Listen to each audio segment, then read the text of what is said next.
Hello. It's just me. I guess Jacob's gone. Shalom. Sorry. Hopefully everybody can hear me. I guess I'll wait for him to come back. I would do something, or at least read, but I literally have nothing on me. I am been slammed. I was rushing to get here. I still have to go grab my charger for my laptop. Hey, Jacob. Sorry, I had to get some water.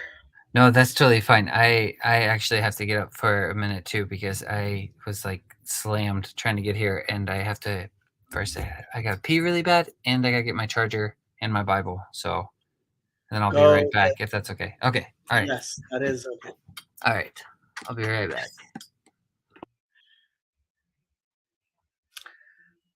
Is that Ryan the Ryan or a different Ryan?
Well, the Ryan.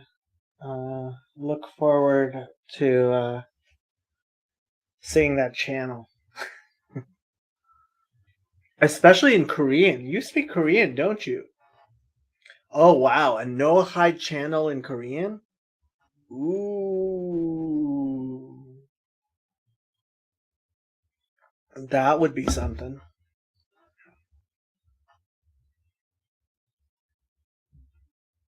There can only be one. And it's kind of funny that I say that because one of my nephews is named Ryan. So he is the Ryan. And, right. Yeah. Believe it or not, it's Wednesday already in Down Underland. Um, I'm guessing you don't know Andre. Andre is also from uh, he is also from Down Under. Uh,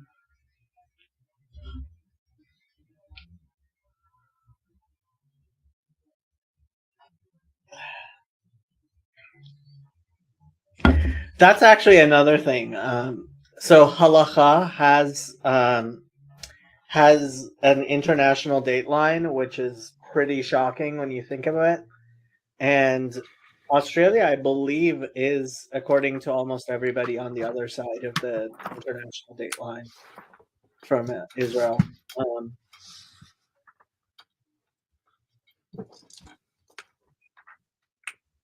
and you're back. I'm back. I got my charger. Sorry about that.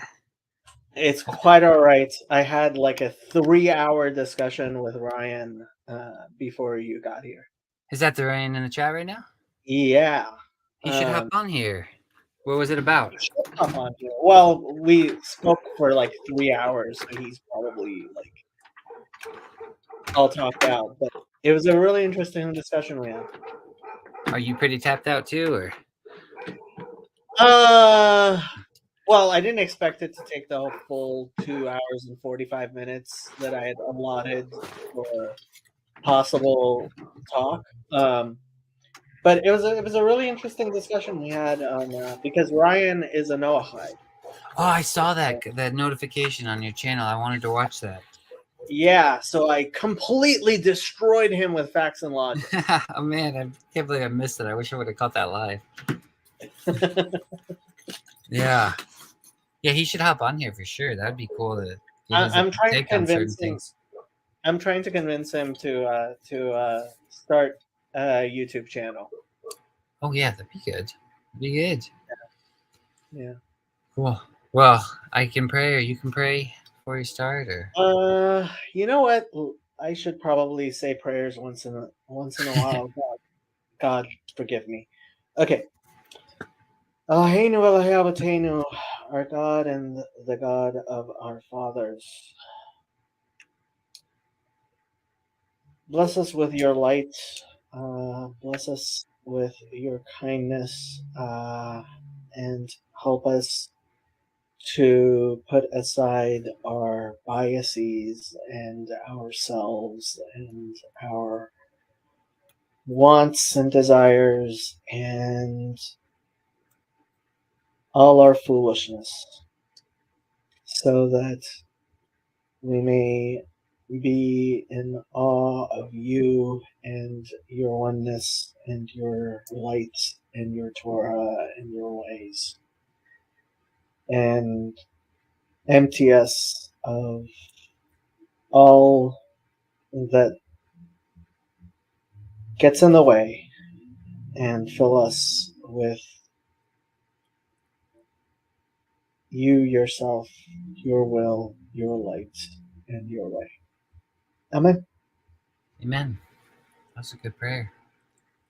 I hope so. That's good. Nice. All right. Well, if you're kind of tapped after that conversation to a long one, we don't have to go as long or anything. It's up to you. Well, You can call it whenever. no, we can. I mean, after this, I have to do homework, so that's Oy. even harder. So Yeah. That's rough. yeah. So we'll go our normal 2 hours. Okay. But how have you been? What are you interested in? Where are we going in our Bible journeys, Rabbi? I don't know. Rabbi. Yeah, I've been good. We can I don't know, we can go wherever we want. I noticed last time I'll try to I'd like to we could study the sources for the Noahide laws. Yeah, that would be good to do. I mean, I want to try to pay attention to the chat a little bit too, because I think last time we were talking and it was hard to there was so much going on in the chat. The chat was great like the whole time we were talking, but it was hard to address everybody's like comments the whole time. But Yeah. so but that just happens, I guess, anyway. But yeah, I mean, there is a link, and people who want to join the chat are welcome to join us. So a lot of people mistakenly think that the 10 Commandments are the source of the Noahide laws, and there are people who will say that it's from the Talmud, and really it is from Genesis 1 through 9. Because let's open up Genesis 9. it's the 9 where he talks to Noah, right? Correct. Yeah. It's basically just don't kill each other, as far as I know. It's a little bit more complicated than that. Okay, all right. Okay. Let me share Genesis 9. And God blessed Noah and his sons and said to them, Be fruitful and multiply and replenish the earth. Did I forget to add it to the stream? Yeah, sorry. I was trying to click it. So how do I do that in case you forget again? I press Shift 6 to do it. Is that what it says? Well, first you have to add it to the stream. So can you click on where it's showing? Add to stream. Yeah. Oh, okay. I see. I see. Then do that, then you can change the layout, but it has to be part of the stream. Okay, I see. Cool. Yeah. Okay. And God blessed Noah and his sons and said to them, Be fruitful and multiply and replenish the earth. So, be fruitful and multiply is one of the commandments. So, Okay. um, I mean, basically, the commandments, the Noahide laws, are derived from the idea that all the human beings after Noah are descended of Noah. And so everything that Noah was commanded and everybody before him um, was commanded is included. So all of the things that God, and in fact, I mean, really, a lot of the things that before Sinai, right, were God required them of people. The question is, like, how did God require these of people? And the idea is that these were things that were taught by God to certainly Noah and afterwards, right? Um, and so one of the laws is do not um, engage in immoral sexual acts, and that is derived from um, the commandments to be fruitful and multiply and everything that goes along with it. So, uh, yeah, that's one of the 7 laws. And the fear of you and the dread of you shall be upon every beast of the earth, and upon uh, every bird of the air, upon all that moves upon the earth, and upon all the fishes of the sea. Into your hand are they delivered. Every moving thing that lives shall be food for you, even as the green herb have I given you all things. But flesh with its life, which is its blood, you shall not eat. So this is the prohibition. Usually it's called Ever Min Hachai, which is a limb of a living animal. Um, I usually describe it as the prohibition on animal cruelty. What exactly, a lot of Christians will interpret it, especially because of Acts 15, as a prohibition on drinking blood.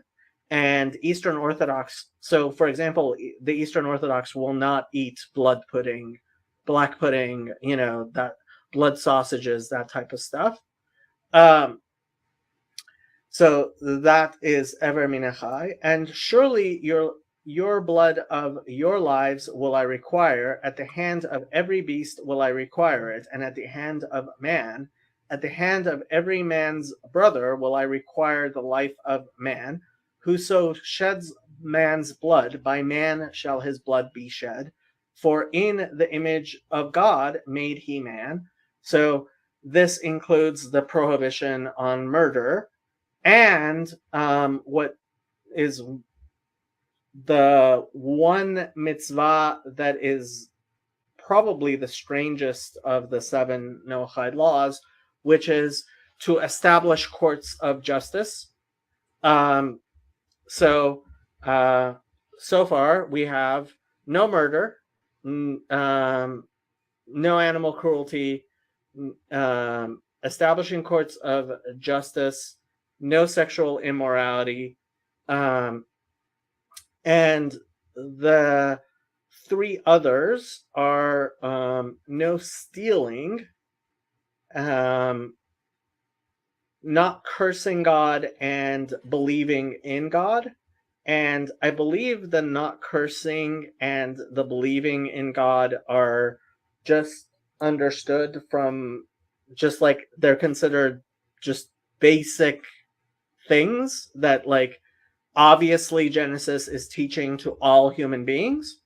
And the no stealing, I believe, comes from the fact that um, it says before Noah, before the flood, that the earth was filled with violence. And I think that's where the no stealing comes from. But yeah, those are the 7 Noahide laws. I don't Okay. believe. How is the Uh, violence connected to stealing? I mean, I oh, would. So the word there is Hamas, and Hamas usually gets translated as violence, but it can also be corruption. Oh, okay. And um, really, I mean, when we talk about base categories, so for example, in the Ten Commandments, where it says "Do not steal," like the translation, the Jewish translation is usually "Do not kidnap." So Okay. where's that? In Deuteronomy Oh, I 5 was just there. Yeah, Deuteronomy. Yep. 5, is one of the 10. 19. Yeah. So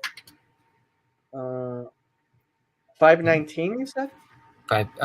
Mine was 19. Yeah. Oh, it was Uh 17. Huh. I think yeah. it was So 17. they translated it "do not steal," but some Jewish translations will actually "do not kidnap." They also did "do not steal." They also did "do not steal." Hmm. Do not Like, kidnap. Here, this is the okay. Metsuda Chumash. Says "do not kidnap." Um, JPS "do not steal." Um, "do not steal." JPS 1917 "do not steal." Safaria "do not steal." "Do not kidnap." This is with Uncle S. It's the same one as we saw before. Yeah. Do not. Where is it?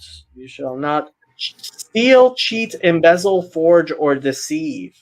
Wow, Hmm. that's the Torah Yeshara, translated Wow. and edited by Chas. I did not know this one, and the other ones aren't to English. But generally, we usually often say that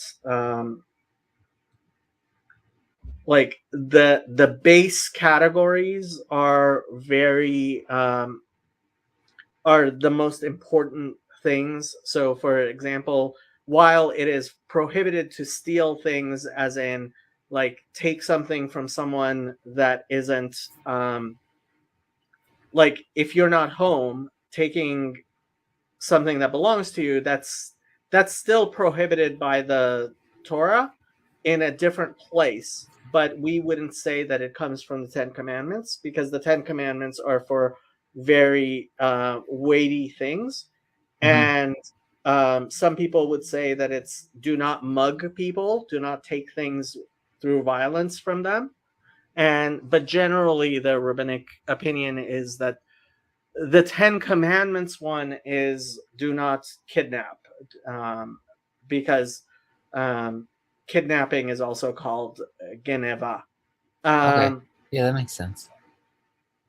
let's see. We have a bunch of people talking. Yeah. Uh, Talking no, I'm about eating the blood. clean and unclean. Yeah, I guess. Hello, Fawad. You wanted to ask me a question. He actually showed up earlier, like 3 hours ago, and I told him if he comes back in 3 hours, I would answer his questions. So, What's his question? um, Yeah.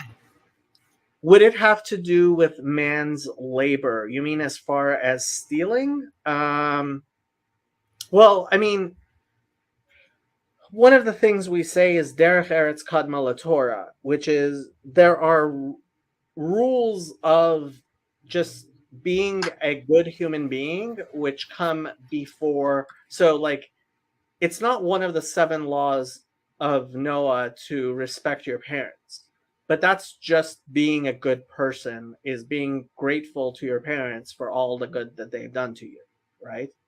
So, um, again, when you completely understand the 7 laws of Noah, they include a lot of things that aren't like explicit and at first obvious. Um, What do you just add those in there? Like what's the reason Yeah, I for? mean, things that are considered derech eretz. So one of the things that the rabbis say is it's possible to be a disgusting person within the technical confines of the law, right? Yeah. Mhm. And it's prohibited to be a disgusting person, even if you meet all the technical requirements of the law. Like, the technical requirements of the law are not, they're there, they're Mhm. important, and they're things you should pay attention to. But ultimately, don't be a disgusting person, I right? gotcha. So, Yeah. um, and that's what it really means when it says derech eretz kadma Torah, which is that the way of the land, literally, it comes before the Torah. In order to approach God's law, in order to approach God, first you have to have, like, the basics of decency, right? Mhm. So things like just basic gratitude, right?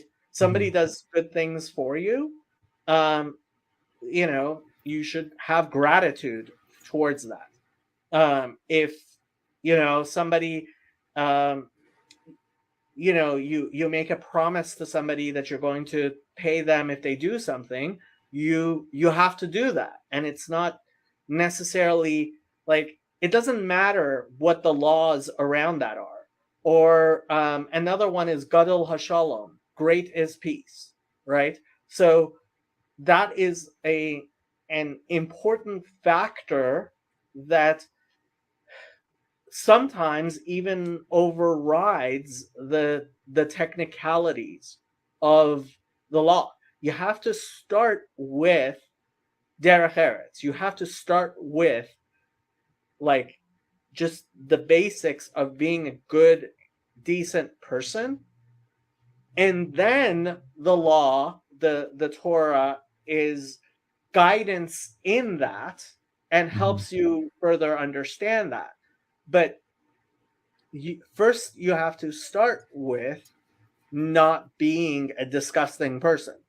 And if you're looking at the law in such a way as you're, like, trying to get away with the technicalities and stuff, right? You're it's already like, There's already something wrong.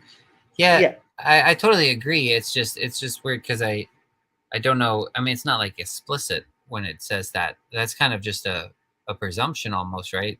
Going off of maybe God God made man in his image or something. So then you kind of, if you're actually going to follow that out, then you would be not a disgusting person like you're talking about.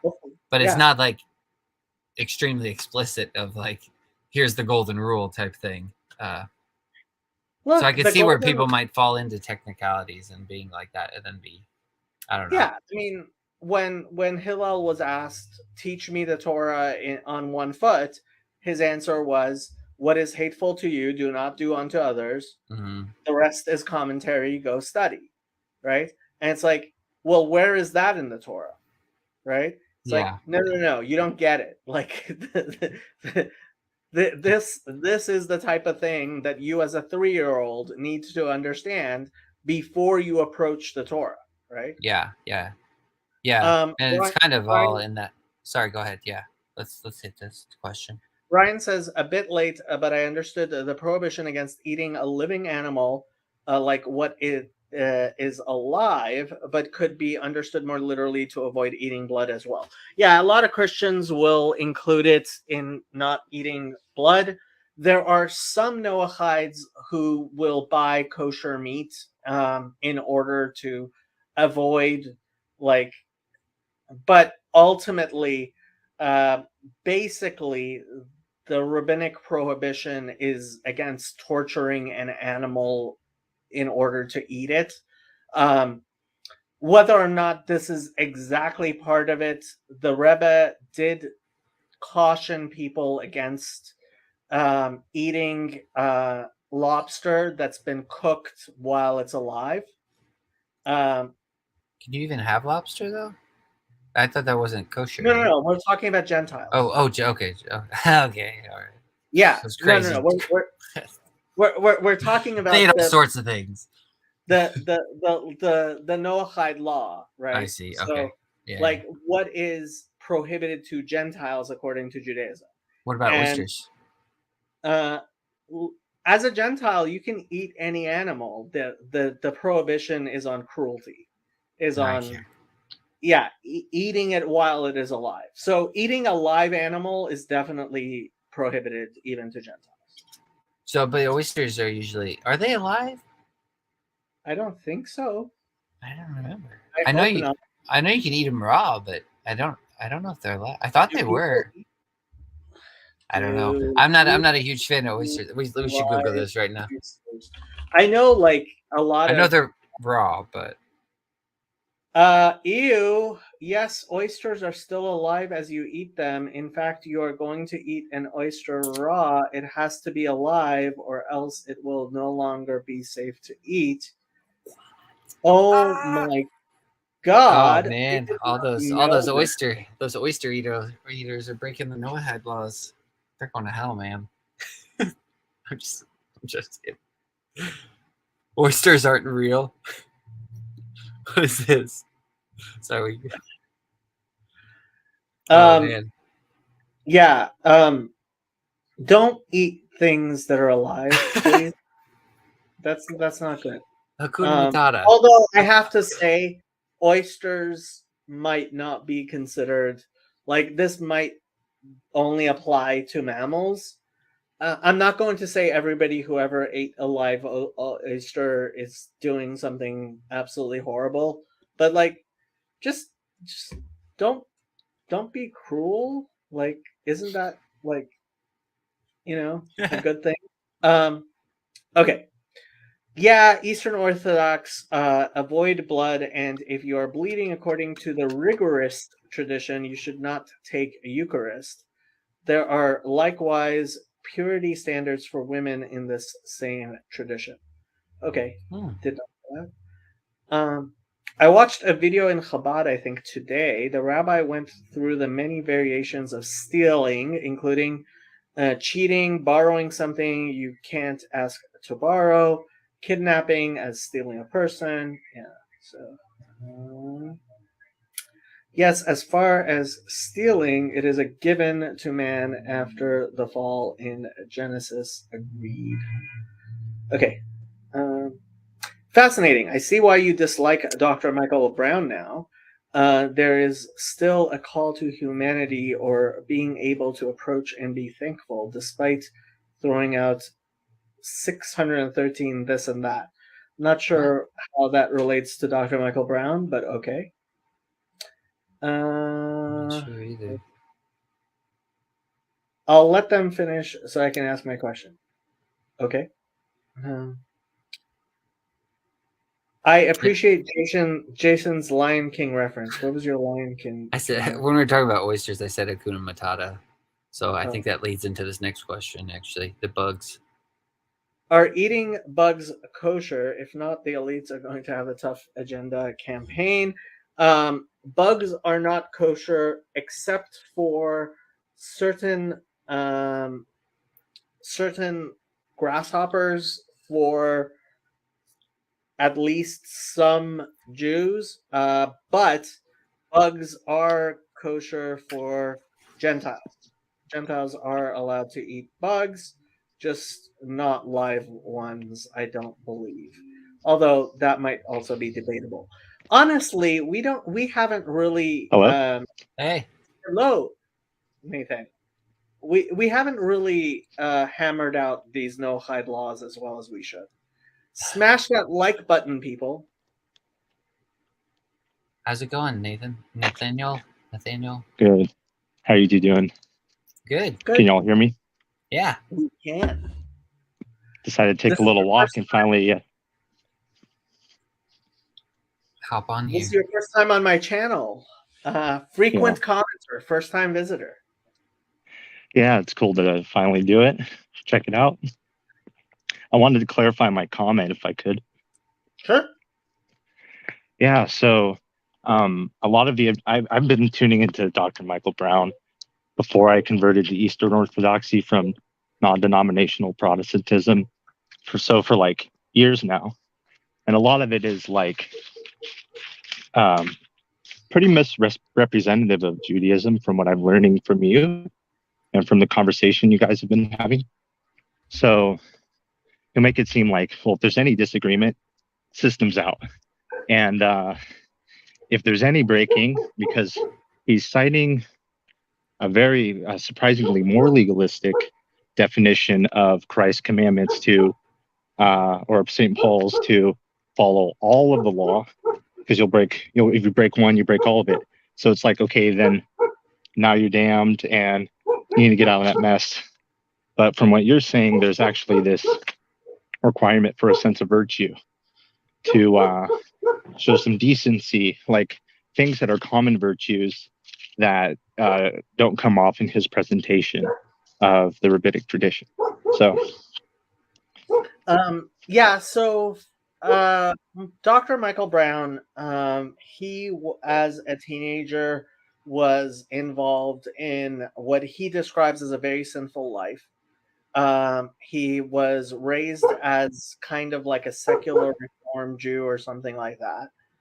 And he was actually, I believe he said, involved in a lot of drugs and things like that until he found Jesus. And so when he did find Jesus and convert to Christianity, his family challenged him regarding his knowledge of Judaism. And you have to realize this was many, many years ago. I think he 50 years ago or something like that converted to Christianity. And back then it was a lot much more like a Jewish family felt the betrayal a lot more when you converted to Christianity as a Jew. And so he was challenged to learn more about Judaism. And so that's how he ended up actually getting his PhD in Old Testament studies. But really, I mean, I feel that a lot of his life has been spent in trying to defend his Christian belief against the ideas of Christianity. And sometimes his mental gymnastics get really, really wild. For example, when he talks about Isaiah 7, but he has become the go-to Protestant person to kind of answer Jewish objections about Christianity, because he has spent his entire life trying to validate his conversion to Christianity, and doing it in a much better way than a lot of Christians did, because he does come from a Jewish family and he has a love for his Jewish family, and he has never been anti-Semitic in the way that he does it, which, is nice. And he seems like a nice enough person. The thing is, he's very much trying to defend himself as an Orthodox, lowercase Orthodox Christian. And because of that, for example, a few years ago, he was asked about oneness Pentecostalism, which is modalism, and he defends the Trinity because he feels he must. And honestly, he doesn't do it very well, and I think part of that is because it seems to me that he only believes in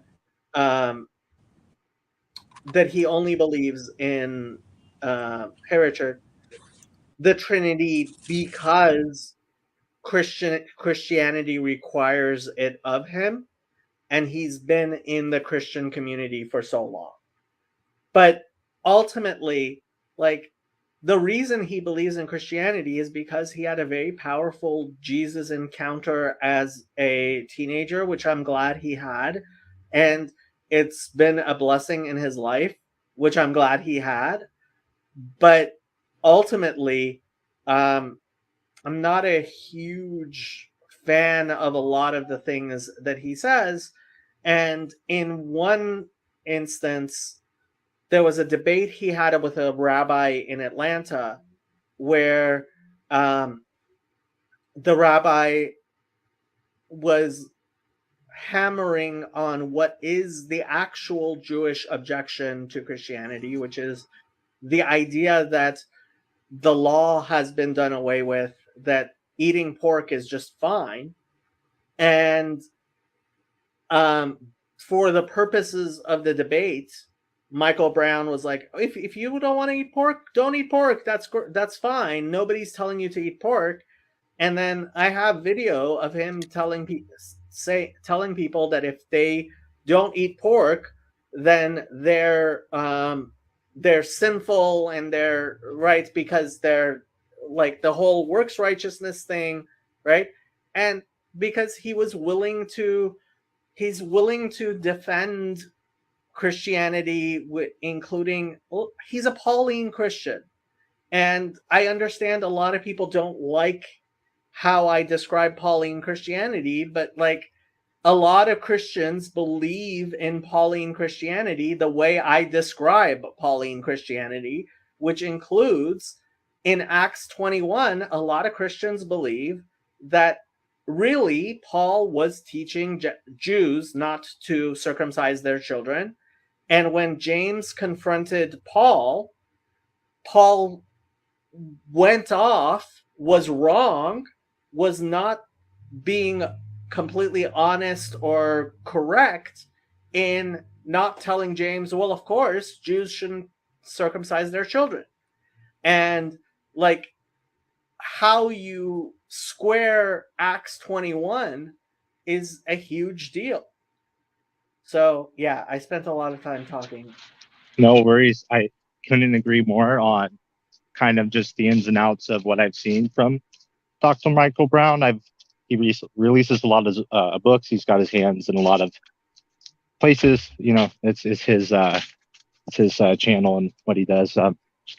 And as for the rest of it, as far as Orthodoxy is concerned, Eastern Orthodoxy is like this would be handled within the confines of a bishop.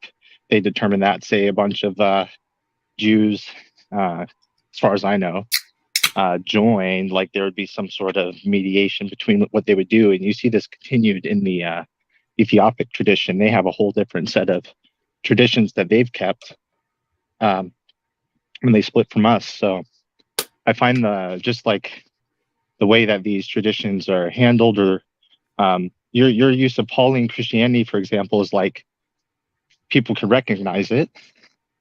And it's a certain interpretation of Paul, because that video I linked, that's quite long, from Perry Robinson, all of his quotations of Paul are understood in a quite different sense in the Orthodox tradition in terms of how we participate in a spiritual life, which I find pretty concomitant with what I've heard from how you live the law as a Jew. We just understand it in a completely different spectrum on a lot of different levels too. So I just want to share my 2 cents and clear the air on that. Love the chats. No problem. So Fawad has been waiting for a long time to ask this question. So I'm gonna. Why is it almost all these Christian conversions are stemmed from either some supernatural encounters? Why is it never based on proper and logical studying of the religion? Well, if you're a Trinitarian, I hate to tell you, but that's never going to happen. I see so many people converting to Islam based on logical reasons, and after thorough study of the Quran, I have to kind of agree with that. Hello, Shari.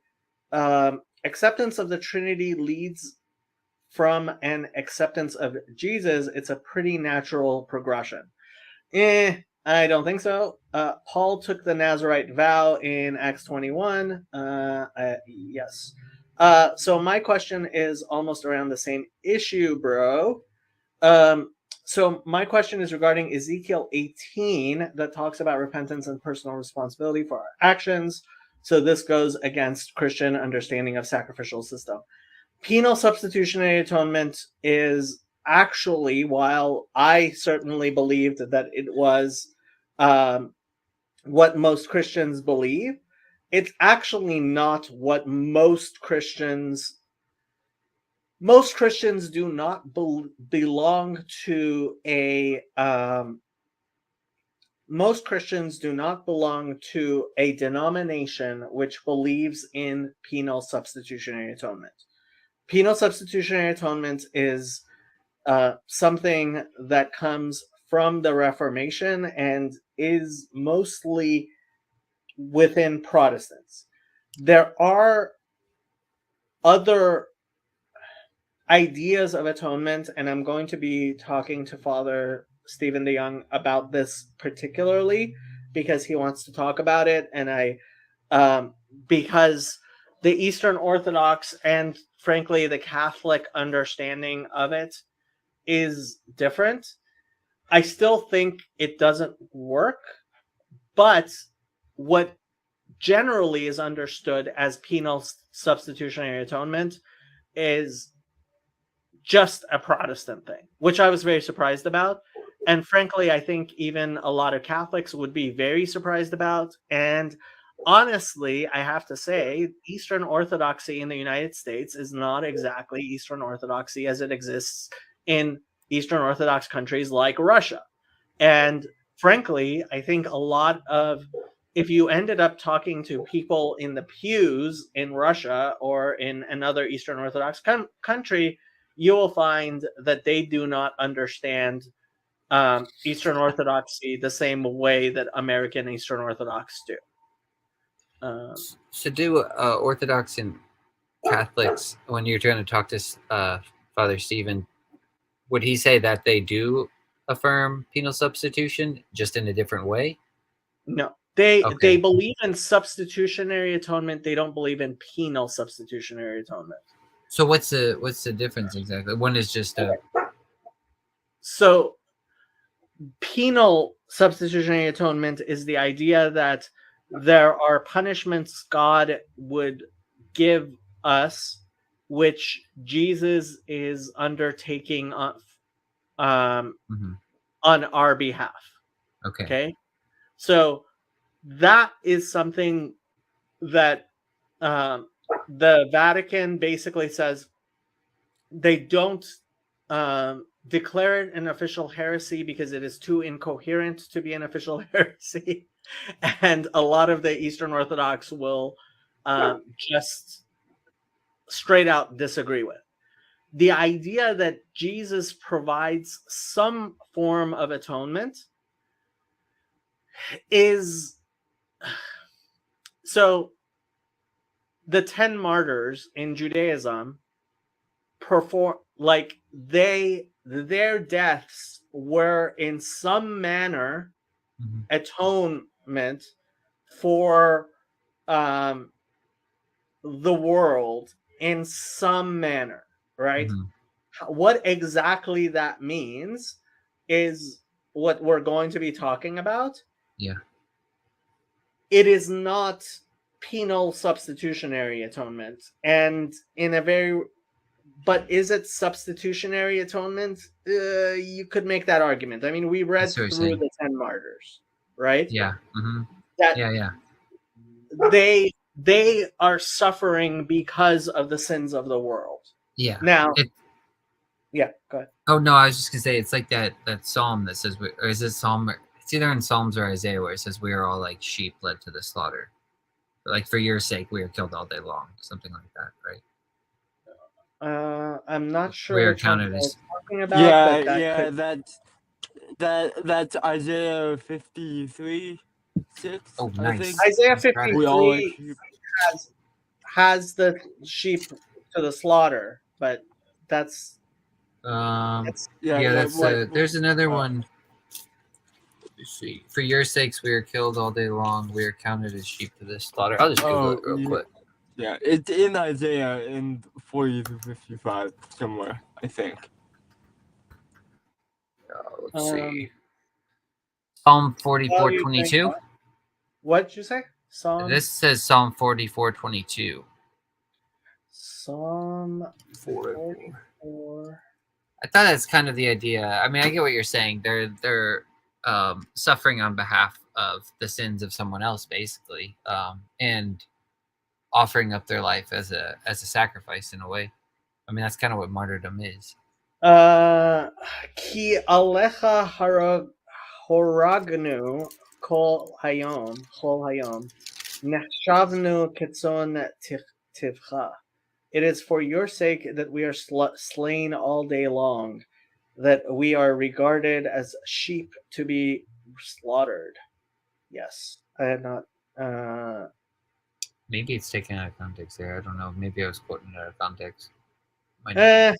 I mean, there is this concept of substitutionary atonement, which is far more deep than most people understand. And usually, when it comes up, what I will say to people is this is not beginning Judaism, and it's not foundational to Jewish beliefs. And ultimately, it's if you do believe that that happens, which, yes, we do believe that there are people who suffer because other people do wrong things, that is the idea of theodicy. That is the idea that there is suffering in the world which God shall make right eventually. Mhm. But like, it's again, it's what we were talking about regarding Cain and Abel, right? So Abel, in a sense, suffers for the sin of Cain. Yeah. Mhm. Yeah. Yeah, that makes sense. Sherry says the concept of the Trinity is much older than you think. It did not emerge with Christianity. Well, I don't know about the Triskelion, but I know that Christians certainly did, and Mark was bringing up Pythagoras, and Christians certainly did try to attach to any idea of three they could, including older ones and anything that's triads. But again, Well, I have to say, ultimately, Trinity is extrinsic to the Well, Bible. I think I do think it got overly emphasized. I would agree with you there because I think if I was, I mean, it's not an explicit like doctrine or something when you read the Bible at all, but I mean, math is not logical at all when you read the Bible either. Like I love mathematics in school, but then you get into the Bible and it's like, wait, the two become one? What's going on here? And then the unity of multiplicity. It's like, how is God all things and yet one thing? It's like, I mean, it completely blows up that category. So once I understood, I think what maybe, and I'm not sure if this is what Sherry's talking about. Maybe she could hop on it, but when I just understand how I've heard like Nate Heil talk about it or something like the unity of multiplicity, that it's kind of drawing the two become one, and but that's not that's not normal Christian, as far as I understand. That's not normal Christian Trinity teaching doctrine. I mean, the problem of the one and the many is a real problem. It is a tension within the Hebrew Bible. Mm-hmm. I think the focus on the number three, ultimately, when Jesus said, "You will betray me 3 times," he was talking about the Trinity. That's funny. It's a good one. No, but I do agree because I was talking to my friend Craig about this recently, and when he asked me about the Trinity, and I was just trying to describe it to him, and he was like, "Well, then why is it 3? Why can't it be 100 things?" And I was like, "Well, it can." I was like, "That's what I'm saying to you. It is, and it should be because it's just that it's closest." Like when you zoom in the most, it's just like you have 2 things, and then those 2 things are unified by a third thing. Like they need something to kind of bind them. Like the stick of the stick of Judah and the stick of Joseph and Ezekiel. It's like what's holding them together? It's the hand of the shepherd that actually holds them together. So they both are being. So it's like there's otherwise they'd just still be 2 sticks, you know. So that's kind of. But I'm like, but then you could take a bundle of sticks, so it doesn't have to be 3. Like it's just kind of a pattern. I think the Bible talks about the problem of the one and the many. I Yeah. think I think focusing on the number 3 is a Is problem. Uh, gets us off can course. I All right. share? Yes, you can share. Share away. But they come back with a comeback that Ezekiel 18 is only for Jews and not for Gentiles. My question is, how did Gentiles seek repentance? Okay, this gets complicated, but Gentiles were allowed to bring sacrifices at the temple, and it says in Isaiah, "My house shall be called a house of prayer for all the nations." But yeah, I mean, um, you might. I just had a 3-hour discussion about the role of Gentiles in the Bible. Anselm was before the Protestants. I'm guessing Anselm was the one who talked about penal substitutionary atonement. God have mercy on his soul. When will you talk to Father Stephen? He said he will get back to me when he has time. There is no Christianity without some concept of ransom substitution. Yes, which is why Christianity is obviously false. I knew you just were going to say that. penal substitutionary atonement recently, though I realized it was presented in childhood through 4 spiritual laws booklets. I have never seen those. Have you seen those, I Jason? have not seen those. Let's look at those. It was nice having you on. Jacob just likes to say penal. Orthodox Christianity has no concept of penal substitutionary atonement. I would agree with you. By his stripes we are healed is in Isaiah 53. I don't know why you are quoting the Old Testament to try to prove Christianity. Jesus does need to be an atonement for something in Christianity. Even progressive Christians need atonement theories for them to be Christians. Yeah, ultimately, without like Christian theology, you end up asking, well, isn't Judaism just right and perfect the way it is? And the answer is yes, it is. I had asked an Eastern Orthodox and Calvinist to explain to me the Nazarite vow in each system, and had not much of a real answer provided. Yeah, well, there is no concept of the wrath of God being exercised on Christ. Yes, that's one of the ways that um, Protestants understand the need for Jesus to be God is because that way God's wrath is exercised on God, and it's like, I'm sorry, this is just bad theology. Sherry, I heard it was vogue there in the late 1800s, but it's a Western concept mostly. Correct, at least some sort of exchange. Yes, precisely. That's what makes it fascinating. Okay. Hope they didn't refer you to the Holy Spirit for the response. Not sure. Oh, you mean by the Nazarite vow. Okay. But the Lord was pleased to crush him, put him to grief. Again, why are you quoting the Old Testament? Can we pause here on this one? I got a question on this. So is this this is applicable to what you're talking about with like the 10 martyrs and stuff? This is kind of overall the suffering servant. Okay. Yeah, that's kind of how I would read this too. This is like same thing with Job. Like this Isaiah would apply. 53. Yeah. Okay. Yeah. Like this is all of the things that Christianity says Jesus uniquely did. The question becomes like, why uniquely Jesus? Why aren't other people included in that? Those are extremely good questions, and I'd love to like try to hammer those down sometime. Some more. We can keep going through the comments first, so I'd see where they take us. But because I've been asking myself that question a lot lately, and I really want to wrestle with it because it's very important.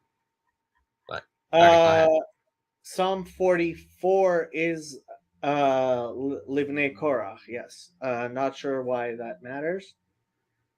Mercy is the main message of Eastern Orthodoxy, Nathaniel, not wrath. Okay. Mitch! Who else Mitch on here? What's up? Hey guys, Yes. We sing Jacob's it off. just trying to get me to deny my faith some more, so I'm just kidding. don't do it. I'm joking. Don't do it. You saved my soul. Perfect timing. I think I'm gonna let you guys discuss things with each other because that's what you're doing. If you want me to pay attention to any of the comments, please at me. But Fawad has been waiting for hours for asking questions. Second part of my question. They come back with Ezekiel 18 is only for Jews and not for Gentiles. My question is, how did Noahide Gentiles seek repentance back then? Noahide Gentiles came to the synagogues just like everybody else did. Okay, I am going to start ignoring the chat because there's a lot of people in the chat, and we have a guest here. Mitch, what do you have to say for yourself? I had a question that's kind of random. Sometimes let's see if I could find an example. Oh yeah, okay, just Zechariah for instance. And there's a footnote as I'm reading in my Bible for chapter 1 verse. Well, let's see, chapter 1. Somewhere in chapter 1. Oh, at the very end. No. In chapter 1, verse 18. And the footnote says in Hebrew. Chapter 1 doesn't have 18. Okay, exactly. This is why. It says in Hebrew text, 1:18 through 21 is numbered 2, 1 through 4. Yes. My question is, wondering how that happened? Kind of. When do you know when the text started getting numbers, or did they always have numbers? Or okay, so what happened was printers started putting verse chapters and numbers, and the numbers from Jewish printings are mostly from a Catholic printer named Daniel Bomberg, who created what is referred to as the Rabbinic Bible, and that is the text that the King James Version was actually based on. But I believe the Christian numbering comes like from different, not from the Bomberg Bible numbering. I think the Bomberg numbering is what most of the Jewish numbers are. But until the Christian printers started inserting printing number chapters and stuff. So you see here, you see that pay that's in brackets that I just highlighted. Mm-hmm. So the actual Hebrew itself, so the Masoretic text has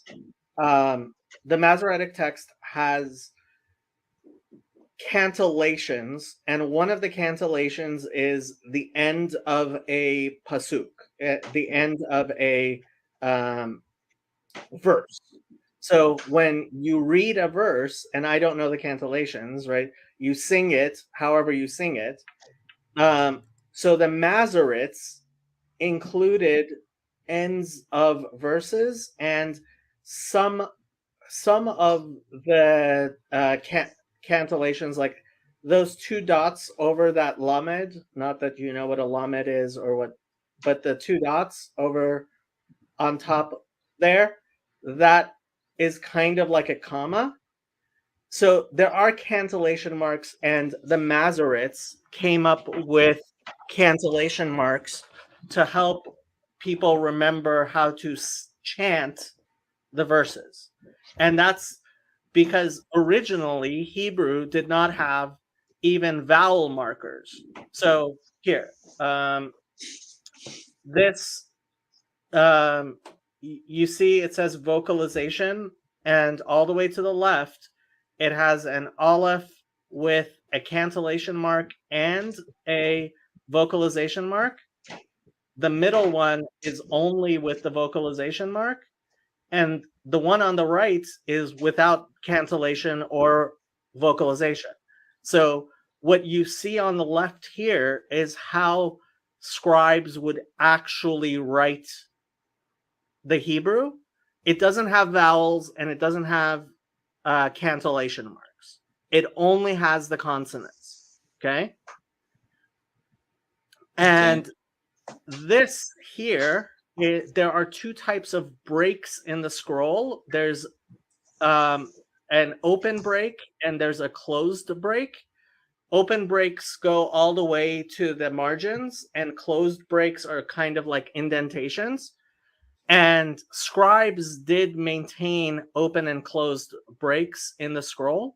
But other than that, the ancient scrolls, the things from the time of Jesus, only had closed breaks, open breaks, and the text without any punctuation whatsoever, without even the vowels, right?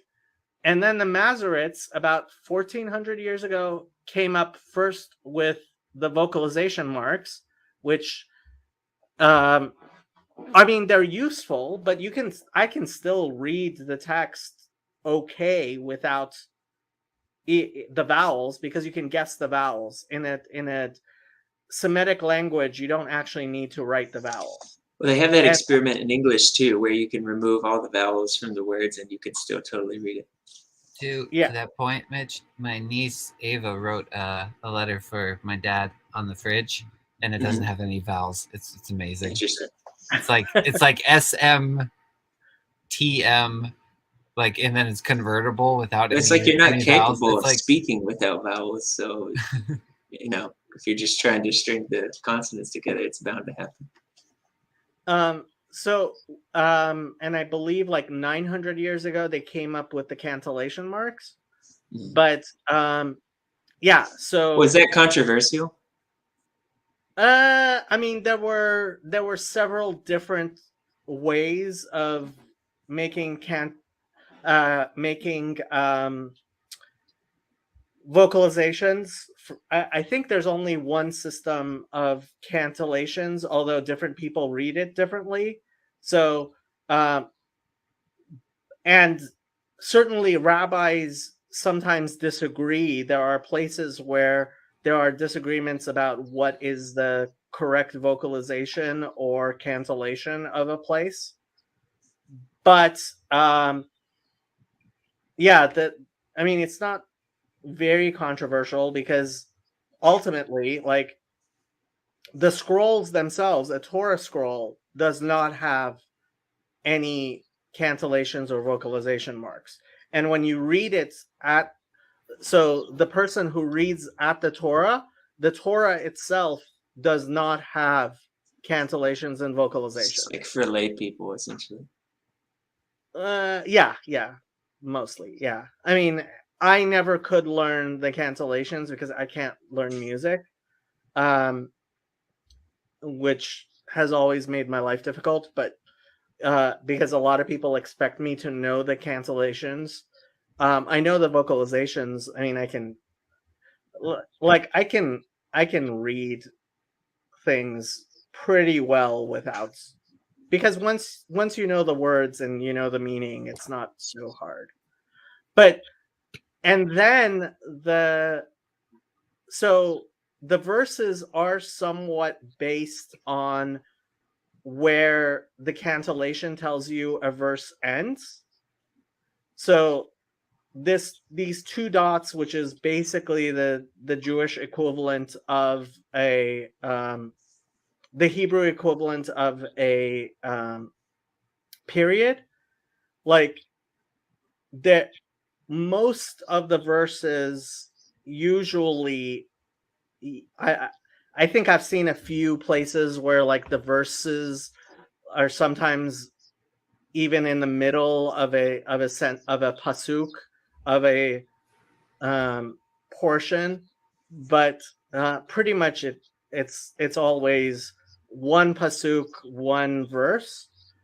But when it comes down to the actual chapter marks, like the real chapter marks, which are the breaks, which we are traditional from scribes all the way back to like the time of Jesus, those are the only actual breaks in the Bible. And this is one of the arguments I make. So like when it comes down to Deuteronomy 6:4 through, so there is a chapter break before 4, and there is a paragraph break after 9. And like this whole section 4 through 9, right, we have so many copies of it because we have mezuzot all the way back from the time of Jesus. We have phylacteries all the way from the time of Jesus. This is one whole, and it doesn't have any breaks in it whatsoever.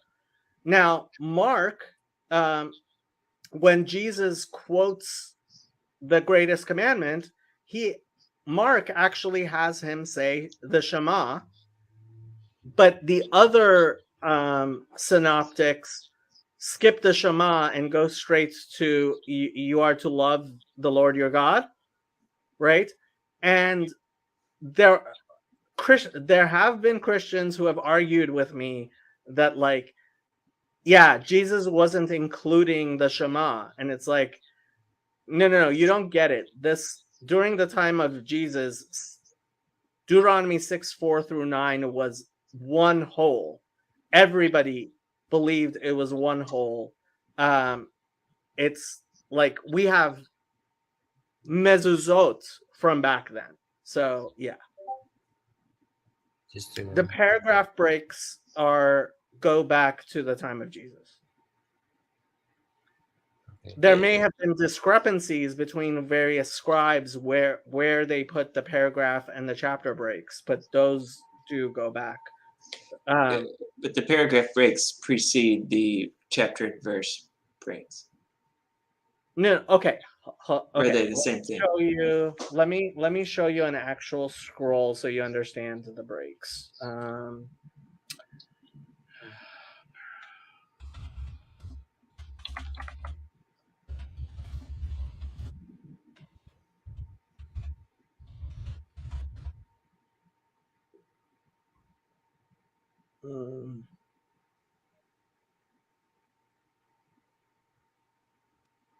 Okay, so this is Genesis 1:1.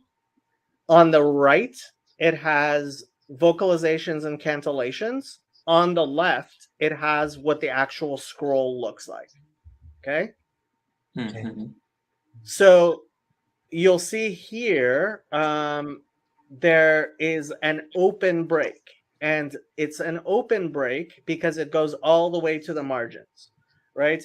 If you look at let me find a closed break.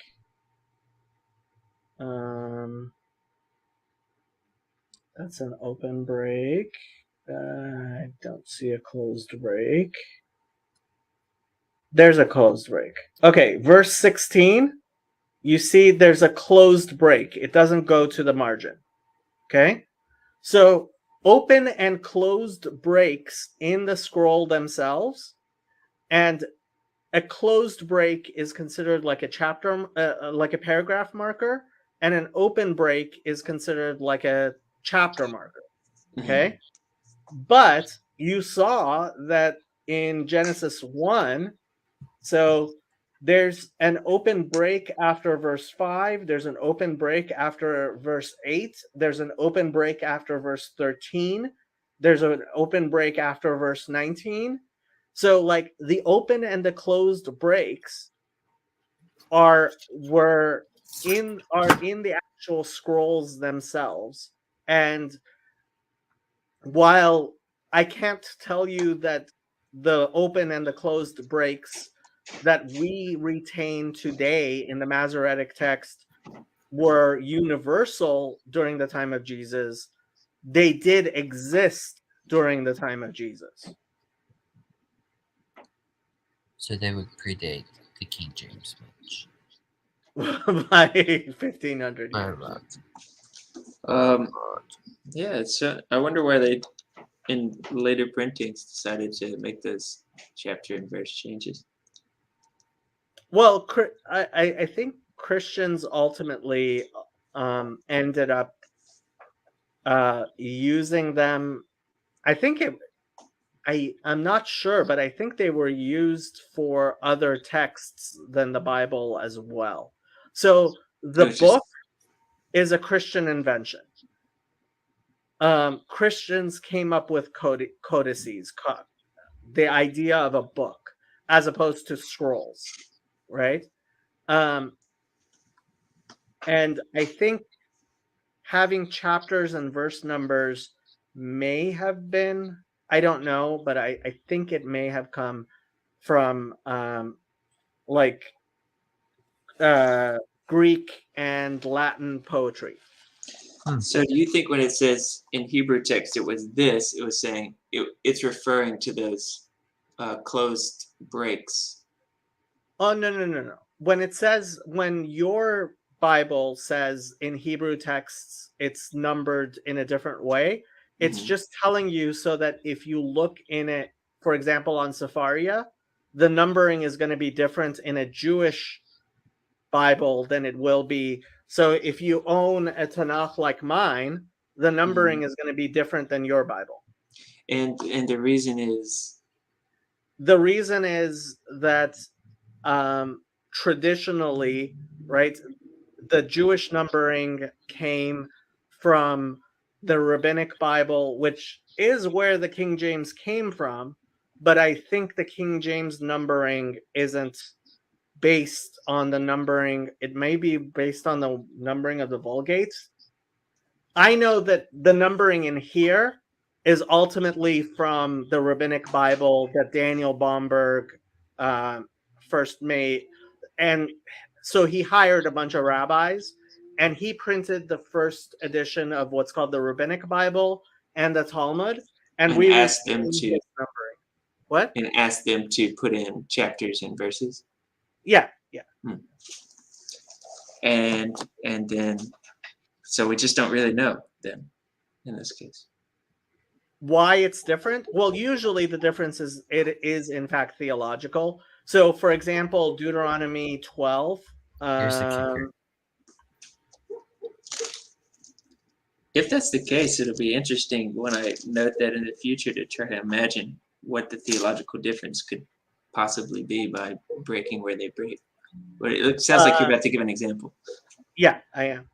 So Deuteronomy 12:32. Here's the. Um, Alright.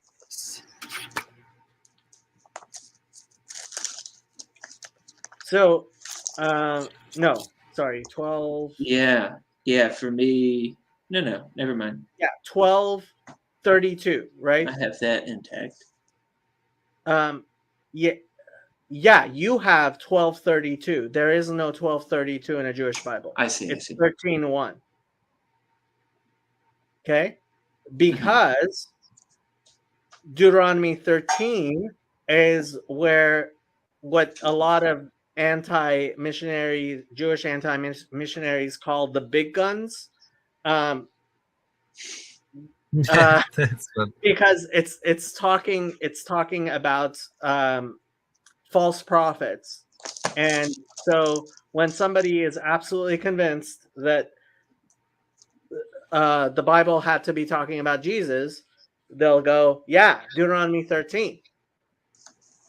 And Deuteronomy 13:1 in Jewish Bibles, or Deuteronomy 12:32 in Hebrew Bibles is in Christian Bibles is everything that I command you, be careful to fulfill it, do not add to it and do not subtract from it.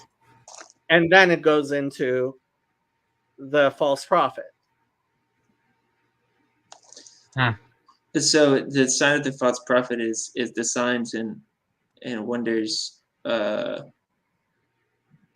reminds me of Joseph. Well, we would say part of it is that the false prophet tells you to go after other gods, telling you you don't need to circumcise your children or to, and you can eat pork. Well, that's Yeah, you talking about Paul here? I I'm may just be. kidding. well, he's talking not saying about to follow other gods in that case. Well, yeah, I mean, he is. I know. If he's telling you not to circumcise your children, he's telling you to follow other gods How so? because God told you to circumcise your children. But you're talking about if he's telling other Jewish people that, right? And not. Yes, Or- and okay. there are some Christians who have started changing their beliefs so that even Jewish Christians should look. That it goes back to whether or not you believe what you believe happens in Acts 21. And if you take the Paul within Judaism view of Acts 21, then I mean, yeah, it's a question of how you interpret Acts 21. Let me answer Fuad because Yeah, he he has a added you question. a while ago. Do you guys have a royal we in Hebrew as we do in Arabic? Because I heard someone say that in Hebrew there's no royal we, and that is why Christians argue for the in Genesis. We don't have a real royal we, but where they point to where God says, "Let us create man in our image," very obviously, right after that, it says, "He created" in the singular, and yeah, so we don't really have a royal we, although plurals can sometimes be used as respectfully, but that yeah, using Genesis for the Trinity is just bad, but Trinitarians will do anything. Gotta take what we can get, right? So you saying that saying you no longer have to follow X or Y law is equivalent to telling someone to follow another god? I think he's saying if it's if he's telling Jewish people to or something. Well, Because I mean, look, Deuteronomy, I mean, it says in the Torah, right? Everything that I command you, be careful to fulfill it. Do not add to it and do not subtract from it. So but if the somebody, thing is, Paul doesn't. He does the same thing that people have done with finally coming to an understanding about what the point. You would talk about sometimes how you finally come to an understanding about what the point of the sacrifice was, and so that you no longer sacrifice animals, but in a sense you're still fulfilling that law, just not in the same way it was understood. okay, so this is the thing, right? Ultimately, understanding the spirit of a law includes fulfilling the letter of that law, right? So I can give you a lot of beautiful reasons why I should eat. I should eat matzah on Passover and all the symbolism, and there's beautiful symbolism there. Some of which actually Jesus talks about, and it's really interesting to see Jesus talk about things Christians don't understand about the leavening of the Pharisees, and like Christians completely misunderstand it. But finally, you actually still do it. That's why 1 Corinthians 9, where Paul says, for example, right, is God telling us not to muzzle the ox for the animal's sake? He is obviously telling us so that we should learn from it, right? That we shouldn't keep workers from enjoying the fruits of that which they are working on. That's a perfectly okay thing as long as you keep on not muzzling the ox when it's threshing the grain. That's fine. But once you make that an excuse, I now spiritually understand this, so I no longer have to keep the letter, then you are, in fact, doing away with things by spiritualizing them away.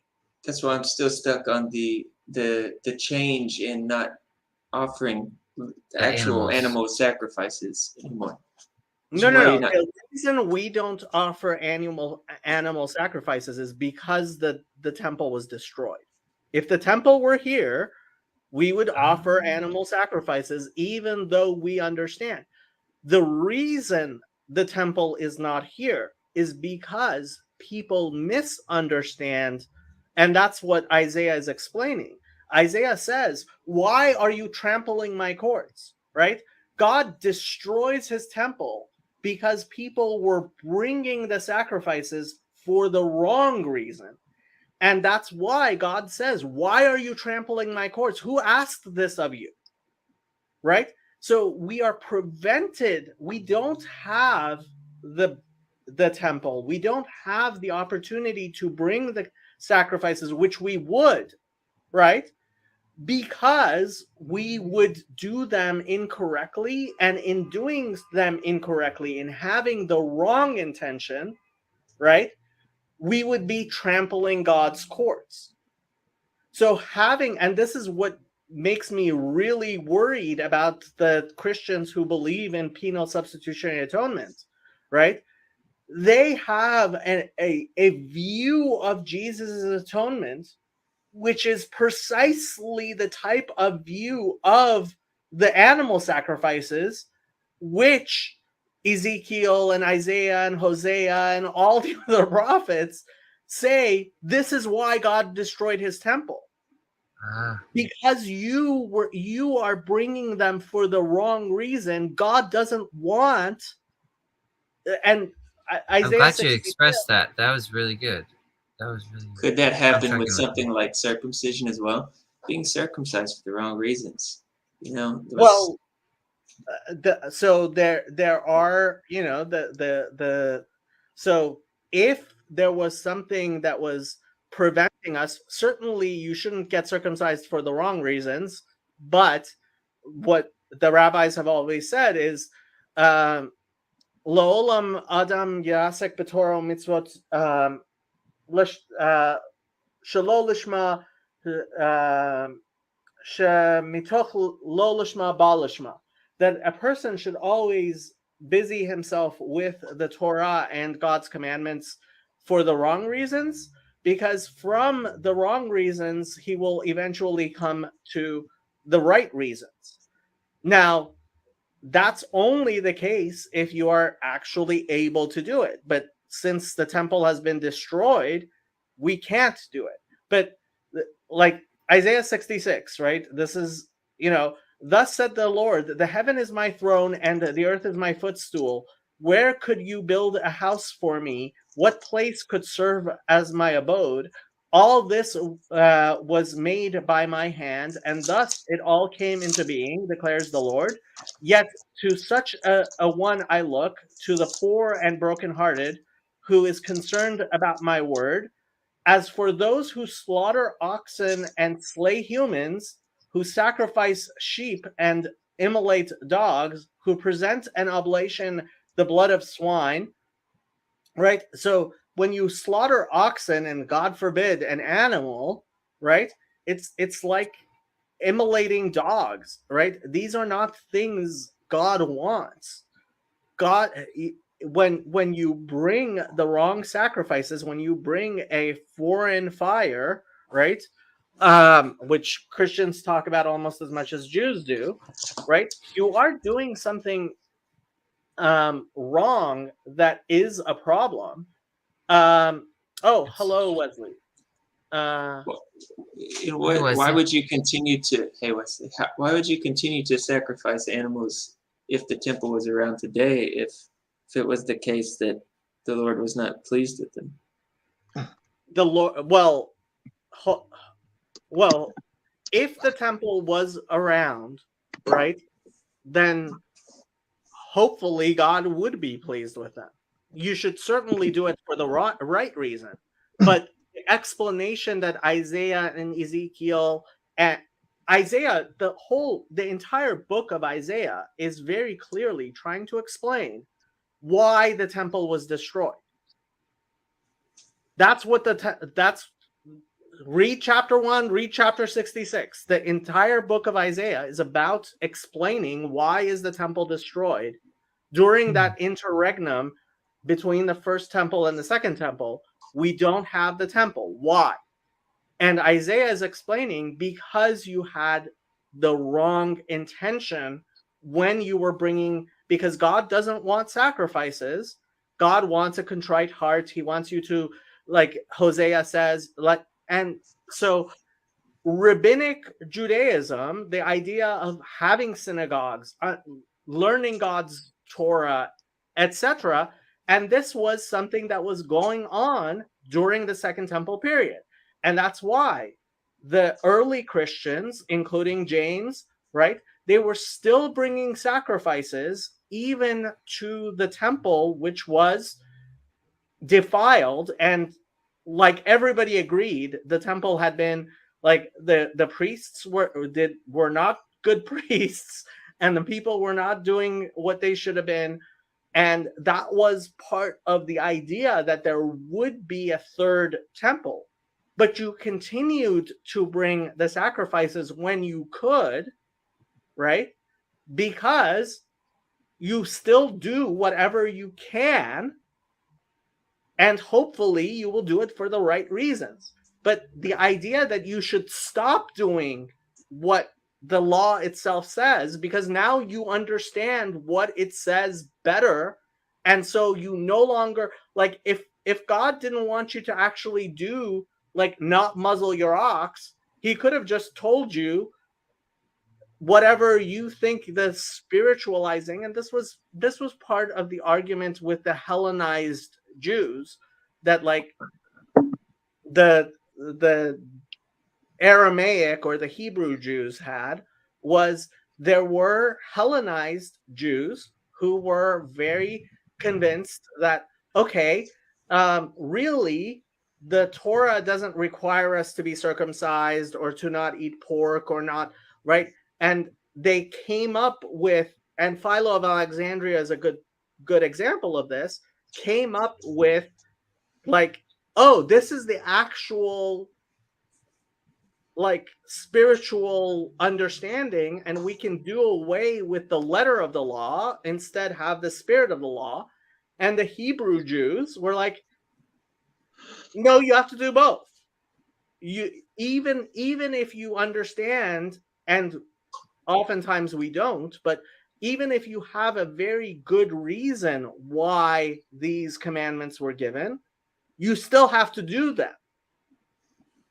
It's not enough just to like take out the meaning and then throw away God's commandments, God forbid. Hello, Wesley. Welcome. Thank you. Hi, everybody. Hi. Did you want to Would say you believe anything? me if I told you that I am the man of the earth come to bring peace to the world, whom gave Noah the plumb, whom speaks and interprets every language known to mankind, whom has the dove, and there's some words that I won't say that are not to be written on paper or told outside the house. اگر به فارسی بتونی این حرفا رو بزنی شاید. You said I don't know to tell. No, that's not what I said. This is the problem. You obviously don't speak all the languages. You're not the Messiah. I'm sorry, Wesley. You have a nice day. Oh, he had me convinced though. He's still You there. didn't have me I'm convinced. just- I speak too many languages for people to pull that on me. What did he? He was asking if we. I was wanting to see where he was going with that though. He thinks he's the Messiah. You never know. Could be. So, Yeah, how can you yeah. tell? why do you think that Christianity has had such success? I think because Christianity exists in order. in order to spread the message of Judaism to the farthest places on earth, just like Islam. This is the discussion we had. Fawad, you speak Pashto, I speak Farsi. We could almost understand each other a little bit. No, actually, Dari and Farsi are similar. Pashto, I think, is too different for me to really understand. What's But yeah. Oh, sorry. Go ahead, Mitch. I didn't mean to.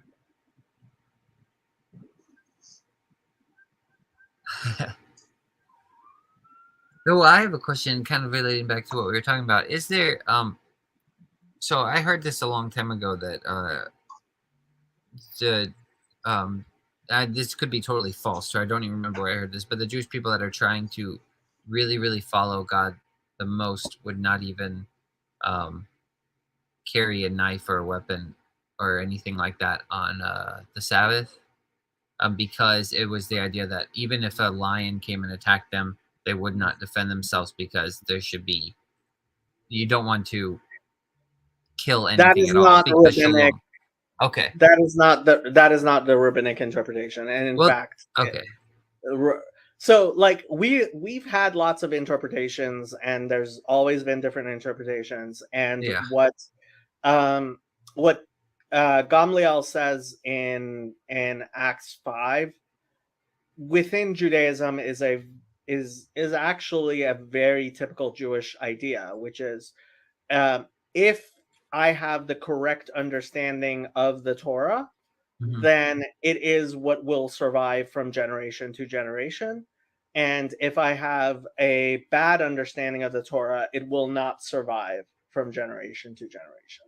Okay. And that's why, so for example, like we believe that what the Torah as we understand it now is correct, is because basically all of the Jews who are alive today descend from people who had a Pharisaic understanding, and the Sadducees and basically have completely been died out, right? And this idea that God will keep a faithful remnant as a light onto the world, onto the nations. And this was really the discussion I was having with yes, there are definitely Pashtun tribes who believe that they are part of the 12 tribes. There's plenty of people who claim to be part of Israel. And no, we do not believe anybody who has been lost to Israel has been lost to Israel. So, like, part of the belief is that if somebody comes to convert seriously, they may be somehow like lost Jewish soul among the nations. But the discussion I was having with Ryan for 3 hours today, and it's a great discussion, I highly recommend it, was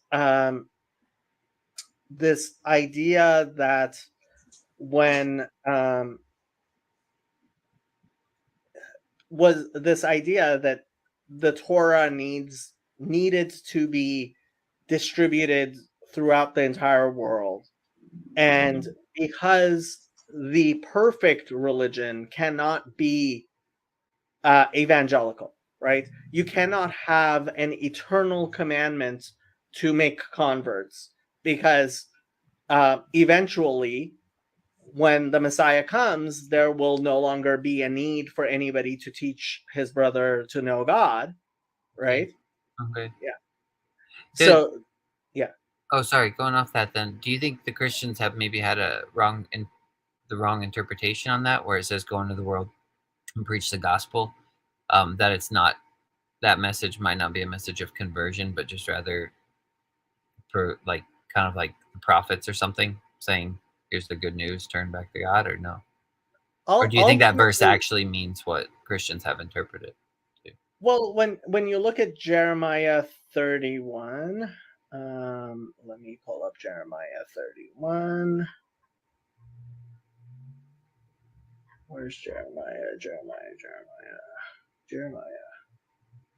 Why can't I find Jeremiah?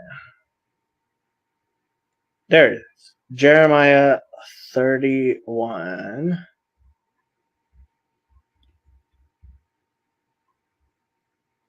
It says, "See, a time is coming, declares the Lord, when I will make a new covenant," and this is where Christians claim they're the New Testament, right? The new covenant with the house of Israel and the house of Judah. It will not be like the covenant I made with their fathers when I took them by the hand to lead them out of the land of Egypt, a covenant which they broke, though I espoused them, declared the Lord. But such is the covenant I will make with the house of Israel after these days, declares the Lord. I will put my teaching into their innermost being and inscribe it upon their hearts. Then I will be their God, and they shall be my people. No longer will they need to teach one another and say to one another, heed the Lord. For all of them, from the least of them to the greatest, shall heed me, declares the Lord. Right? So this idea that no one shall need to teach anyone else. It's actually, I mean, this is not the only place it shows up. It shows up in several places. Is integral to the idea of the coming of the Messiah. Is the earth will be covered with knowledge as the seas are covered with water, right? And so eventually there will be no need for us to teach each other. So the Jewish interpretation is that this has not happened yet. This new covenant has not happened. Obviously. Okay. Well, yeah, I was thinking about this recently, and I was like, you may bring this up. Christians may run into a problem with that, actually, if they say that that's a new covenant, because then it becomes like fractal, right? Because if the word's living and he spoke it then, and then it happened in Christianity, the logical conclusion to me would be that if the word is actually living, it would happen again, and then there'd be another covenant. Does that make sense? Like if yeah, I mean, God is continually renewing and restoring the covenant when we fall from it, and then he'd do it again, and then do it again, and continually further up and further in type thing. This is the Muslim, like I say, if I were convinced of Christianity, I would probably become Baha'i. Why?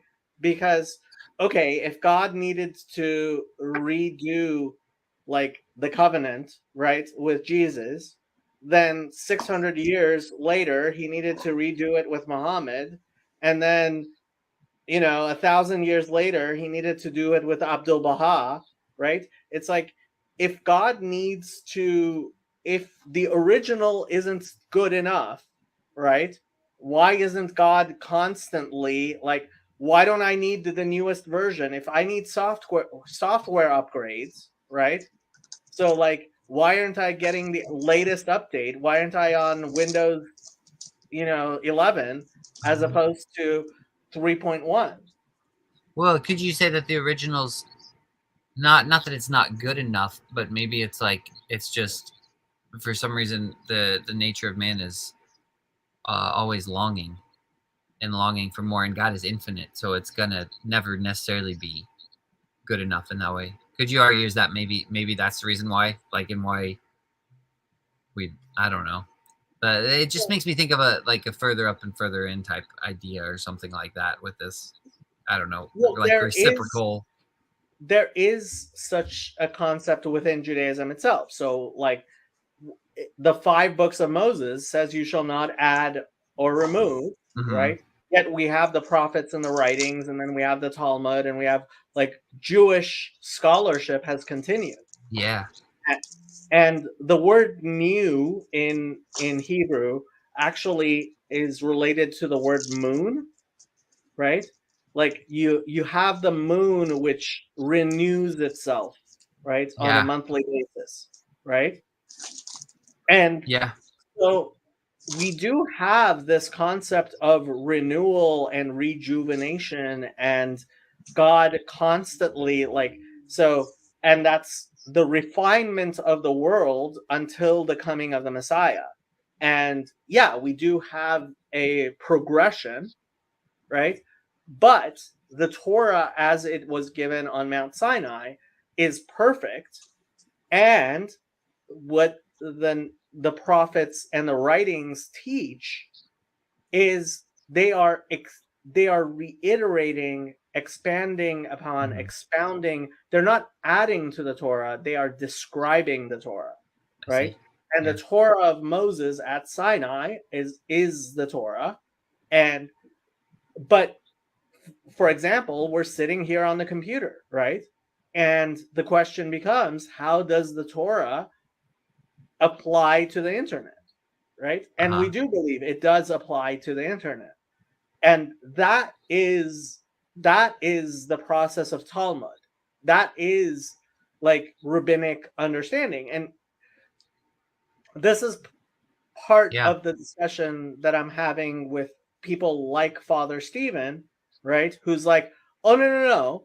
Christianity is just continuing what the Torah has always taught. And it's like, okay, well, if it's just continuing what the Torah has always taught, how come I have a mezuzah on my door? I wear tefillin. Jesus wore tefillin. You don't. And that's become a much bigger question since we've found the Dead Sea Scrolls and there are mezuzot and tefillin there. And it's like, it's obvious people, like there were Christians who were like, oh, no, these are later inventions. And it's like, sorry, not later inventions. And which is a funny thing for a Christian to say anyway, because Jesus talks about people wearing tefillin, but tefillin are phylacteries. There are all kinds of practices which we can obviously see were kept during the time of Jesus by the Jews that the Jews who became Christian completely gave up. Well, the Christians are repenting people, you know. Yeah, they'll get there if it is holy behavior. The Lord will guide them there. Yes, I am sure, Mitch, that God will, in fact, eventually guide you towards the truth. Yes. Welcome to my Bible study. But you know, there's not a concept in Christianity regarding of there being a newer model or like a newer another covenant, then another covenant, then another covenant. Yeah. No, go ahead. Sorry, and how come you have a New Testament? Why do you have a New Testament? So the New Testament was foretold, as you read there earlier, and you know, it wasn't. Christ appeared once for all, and for the forgiveness of sins, and he'll appear a second time. Except for the second coming. The salvation of those who are waiting for him. Yeah, but wouldn't that be another covenant, though? Is that the idea in Christianity? Well, because then what's the bride?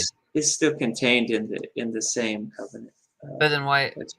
Well, I mean, I do agree, Mitch. I do agree but then the weird thing is like, then why is the bride married at the end of Revelation though? Like it's the same covenant, but it's different then.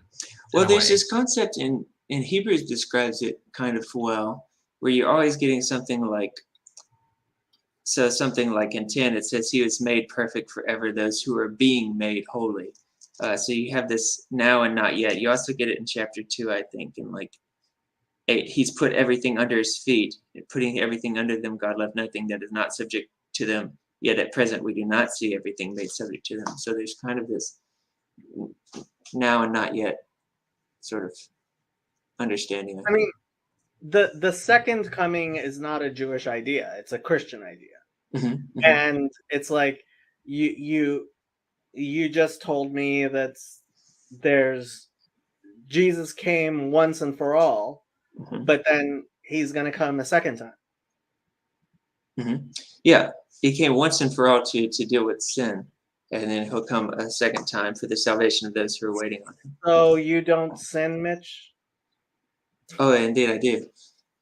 Okay, so if Jesus came once and for all to end sin, how come you still sin, Mitch? So everything has been put under his feet, but we do not yet see it put under his feet. So he has been made perfect forever, those who are being made holy. Now and not yet. Now and not yet. Mhm.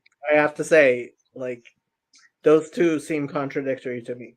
I agree. So my best understanding is that it's a matter of perspective. So I've got this limited purview right now, and so as far as I'm concerned, I'm still sinning. But in the Right, grander Willie? perspective, the sin has already been made subject. I dare give what I think is a simpler explanation, which is there were a lot of things that the Christians were hoping that Jesus would accomplish, and I see this on a regular basis in Judaism. That someone, and in fact, like this new rabbi I just found out about, I'm really excited about him You bring this up because now. It's like, oh man, we got to get into this stuff when we get more time. We're already like 2 hours into this. Go ahead, continue. The new rabbi you're excited about. yeah, so like he seems like the real deal. Like he could be the Messiah, and I'm really excited about that. But he, what happens if he's not the Messiah and he dies? Well, I know the same thing would happen that happened when the Rebbe died, because I know people who knew the Rebbe while he was alive, and they were convinced that he was going to be the Messiah. And after he died, right, there are still people who I consider very good friends who tell me that no, the Rebbe, like he accomplished everything, but like it's almost done, and it's going to be, and like that was like 30 years later, they can't accept it. And this has happened in Jewish history over and over again, and like I don't know if that's what's going to happen with me and Rabbi Be'eri. He's an amazing person, and I am so happy that someone like him is alive. And yet, at the same time, if it doesn't happen, it doesn't happen. And sorry, yeah, go ahead. Oh, well, I was my gonna say, rationalizations are just going to be rationalizations the same way Christians have been rationalizing Jesus supposedly being the Messiah for 2,000 years, but it just didn't happen. well, shouldn't the Messiah die? Like, why wouldn't he not die? Why would the Messiah die? Like Well, the Messianic era. Look, there because is a concept. There are plenty of Jews who will argue that maybe the Messiah will die and then there will be a resurrection. yeah, And this okay. has happened many, many times. And this is what I would say the early Christians did argue, that there would be a resurrection. And they were hoping for it. And there are people within Chabad today who will tell you that the Rebbe did not die. And there are people who see the Rebbe, right? Like visions precisely like is in the it honestly, it's painful. It really is, because I see where it comes from. They cannot accept his death. They really cannot accept his death. But if the Messiah is going to come from the dead, why wouldn't it be David or Daniel or Moses or any of the people who came and were righteous people and died, or Bar Kokhba, right? Those are amazing questions. This has happened so many times in Jewish history, like, and it happens on a continual basis. So it's like if you can't accept the fact, like it's right there in your Christian Bible that the people who are alive today will not die, like 2,000 years ago, will not die before Jesus comes again. And guess what? They're dead. And the little apocalypse, I believe it's at the end of Matthew, like the little apocalypse, that's pretty embarrassing stuff that most Christians don't want to talk about. Well, I mean, that's why I said earlier, and I think Sherry left a comment and wanted me to get into it, but I said I really do want to talk about this. I really want to wrestle it with you because you brought up you asked that question of why Jesus and why not one of the 10 martyrs? Why not someone else? Why not? And these questions you're asking right now, why not Elijah? Why not Moses? Why not all these other people? As a Christian, if I'm being honest, like I think I should wrestle with that and really try to sort that out. Because even the idea of that mini apocalypse, like I have no idea how to interpret that. If I'm being totally honest, and this is what I was telling Mitch the other day, and some other people, it's like I don't really know how to interpret the resurrection of Christ because I don't know what's going on there. Like if I'm actually reading scripture and sticking to scripture like I've been taught, this is truth. I'm like, I'm not sure what's happening because Christ comes back from the dead and then he's appearing in different forms.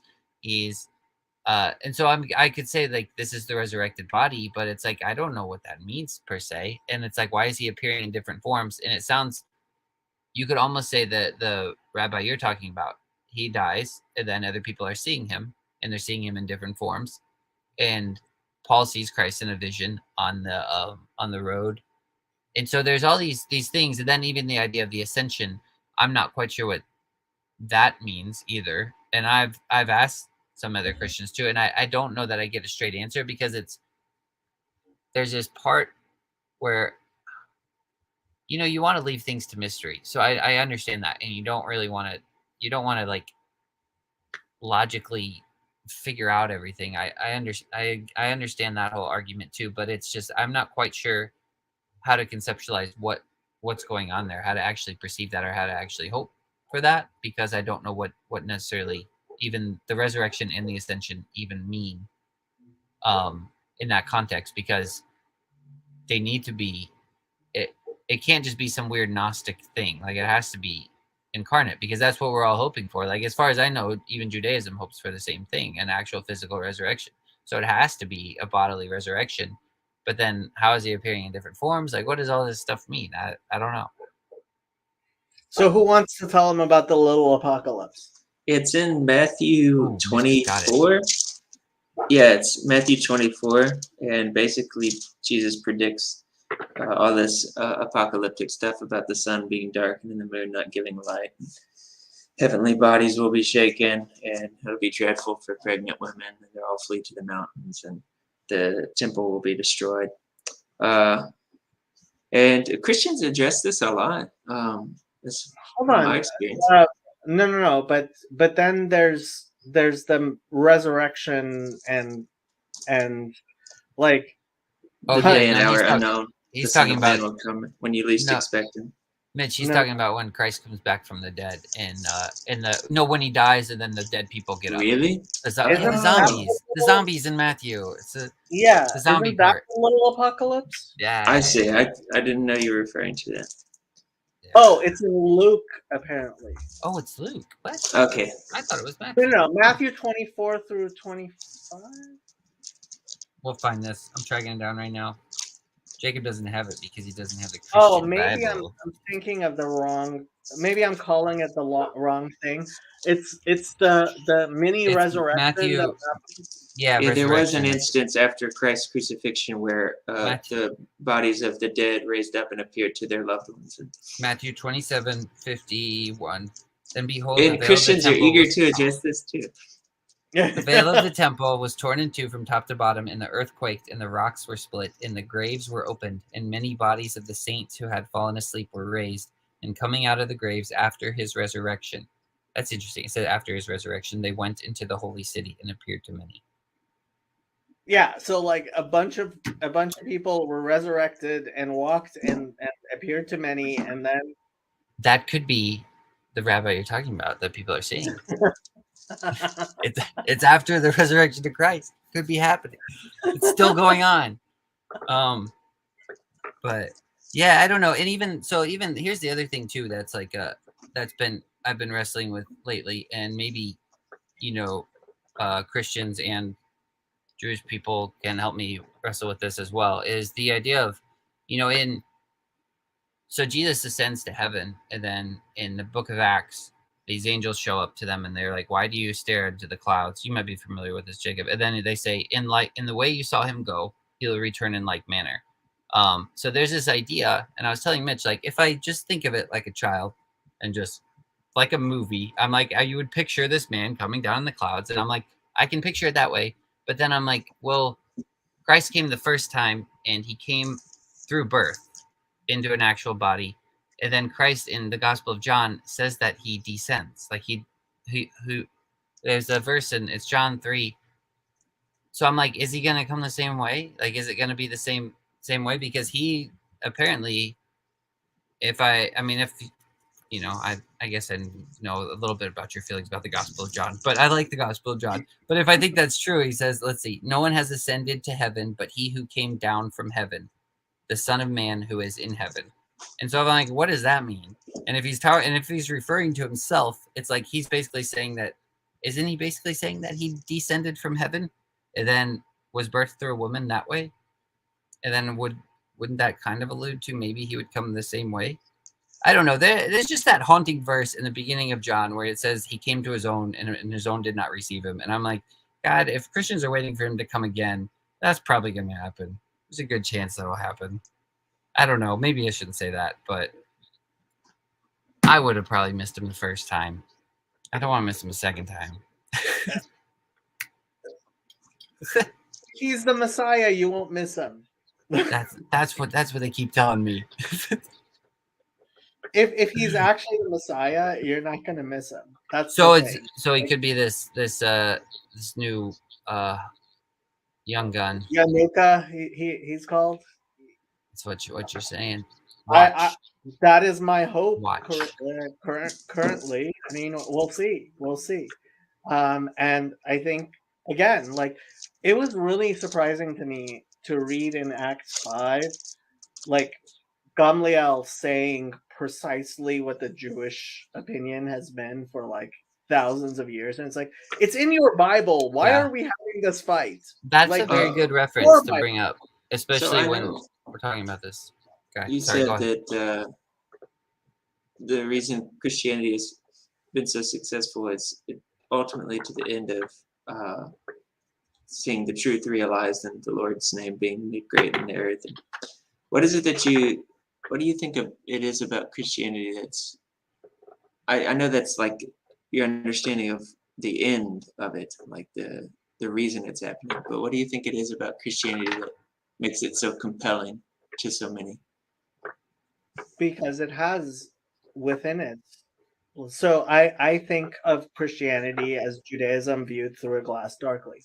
And I think when you are just coming in out of paganism, right? You're coming in out of idolatry, and the light of Judaism is too much, and it's kind of like sunglasses. You can't take the full truth of Judaism when you're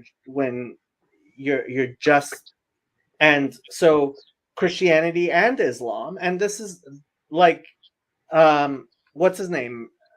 How many times have we done the Maimonides chapter 11? We'll do it again. It's one of my favorite things. So it's compelling as far as it resembles Judaism? It's compelling in that it's no. Okay, so where's laws of? You gotta go soon, man. You've been going all day. This is 5 hours you're clocked in so far.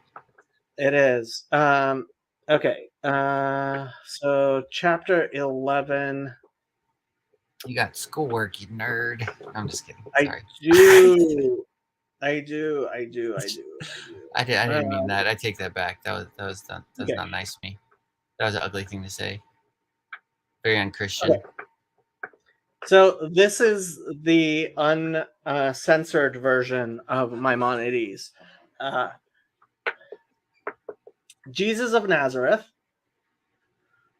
who aspired to be the Mashiach and was executed by the court. I think he's basing that on Christian teachings, but whatever, was also alluded to in Daniel's prophecy as Ibid 11:14 states, "The vulgar among your people shall exalt themselves in an attempt to fulfill the vision, but they shall stumble."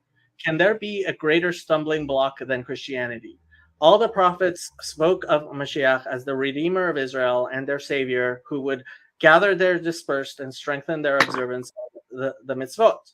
In contrast, Christianity caused the Jews to be slain by the sword, their remnants to be scattered and humbled, the Torah to be altered, and the majority of the world to err and serve a God other than the Lord. Nevertheless, the intent of the Creator of the world is not within the power of man to comprehend. For his ways are not our ways, nor are his thoughts our thoughts. Ultimately, all the deeds of Jesus of Nazareth and that Ishmaelite, he's talking about Muhammad, who arose after him, will only serve to prepare the way for Mashiach's coming and the improvement of the entire world, motivating the nations to serve God together. As Zephaniah 3:9 states, "I will transform the peoples to a pure language, that they will all call upon the name of God and serve him with one purpose." How will this come about? The entire world has already become filled with the mention of Mashiach, Torah, and Mitzvot. These matters have been spread to the furthestmost islands, to many stubborn-hearted nations. And you have to remember, he wrote this almost 1,000 years ago, before the discovery of the New World. They discuss these matters and the mitzvot of the Torah, saying these mitzvot were true, but were already negated in the present age and are not applicable for all time. Others say implied in the mitzvot are hidden concepts that cannot be understood simply. The Mashiach has already come and revealed those hidden truths. When the true messianic king will arise and prove successful, his position become exalted and uplifted, they will all return and realize that their ancestors endowed them with a false heritage, and their prophets and ancestors caused them to err. The Christianity and Islam are preparing the world for recognizing the true Messiah. Because how would all the people that Christianity has translated the Hebrew Bible to their languages, has helped them understand the concept of the Messiah, how would they have known these things and understood what the Torah talks about if, like, one person described it like Christianity is a memeplex that is spreading the meme of Judaism. It's like carrying Judaism on its back as it spreads, and then ultimately when these ideas get throughout the world, then people will be ready to turn towards the truth of Judaism. Is that to say that what is compelling about Christianity is what's Jewish about Christianity? Yes. Okay. Is that also what you would say about Islam? Yes. Well, so would you say that Christianity is somehow more Jewish than Islam? No, actually, this is the interesting part. I think where Christianity and Islam have their biggest fights is precisely those places where they are correcting each other, right? So the Islamic concept of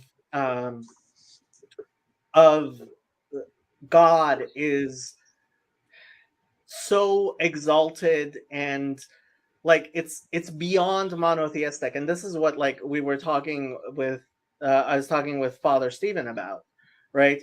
That like the Muslims have this idea of a God that cannot be represented in the world at all, right? Whereas Christians have this idea of a God that's actually incarnate in human beings. And the actual truth is the golden middle, which is Judaism, which is this, that human beings can, in fact, represent God, but it's not an incarnation of God the way the Christians have it, or a completely God cannot in any way be represented by human beings the way the Muslims have it, but Judaism's always the perfect middle between Christianity and Islam. And So that's why God needed to create Christianity and Islam as like the two mistaken religions which eventually will come together to reveal the truth of Judaism. What is this it is about super fascinating. Christianity that you think is made it so spreadable? So what's his name says? What's his name? Rabbi Tovia Singer says the Christian Bible is filled with many new and wonderful things. The problem is the new things are not wonderful and the wonderful things are not new. Ouch. So like Ouch. I think I've maybe heard you say that before. honestly, I think it is those things which are integral to the Torah and the Tanakh, like the Hebrew Bible. But like Christians, the way they understand the Tanakh, the way they understand the Hebrew Bible is like, oh no, like actually the Old Testament God is this horrible God, and he's and like I see what you're saying. really Yeah. how we understand Jesus, and like eventually, and this is why I think like the Trinity needed to be a part of Christianity, because it's obviously false. I'm sorry, but I think it's obviously false. And like it's the seam where Christianity will easily fall apart is when people look as where people will see like all of the things that are obviously false about Christianity will point them to the truth, which is the Torah. Are the misinterpretations that Christianity, you would say, has about the Torah those things which are most attractive about it? No, I don't mean, think in just like a very humanistic like sense, you wouldn't even say like no. I because think why wouldn't Judaism just super spread instead of Christianity? because there are a lot of really hard lessons in Judaism that most That's people what I don't. mean. The misinterpretations, the thing that's really catching people, the candy that Well, leads people to the meat, in your estimation. So, for example, let's say the idea that being anti-legalism, right? So you don't actually have to. For example, Judaism has always been anti-slavery, right? Judaism has like it is very clear in the Torah that like slavery is a deep wrong. Like that's what Exodus is about. God takes us out of slavery. He tells us, you shall not return an escaped slave because you were slaves. We should always remember to be slaves. And like that's not so Philemon and the way Paul returns an escaped slave, right? That made it something that could be accepted, right?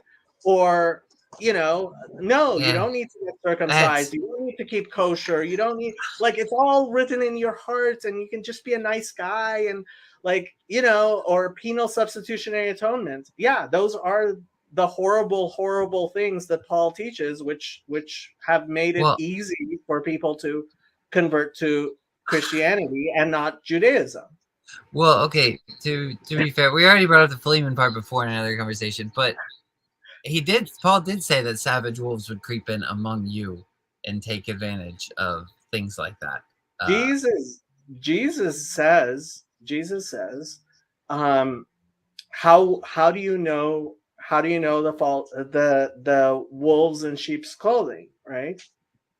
They teach. This is what, Matthew 12? What am I thinking of? I'm not sure. Wolf and I'm really, clothing. you've really piqued my interest with this Islam and Christianity thing, though. It's Matthew making 7. me Matthew 7. Okay, Uh, it's just making me think of the right hand, left hand sort of idea. Is the image I'm getting.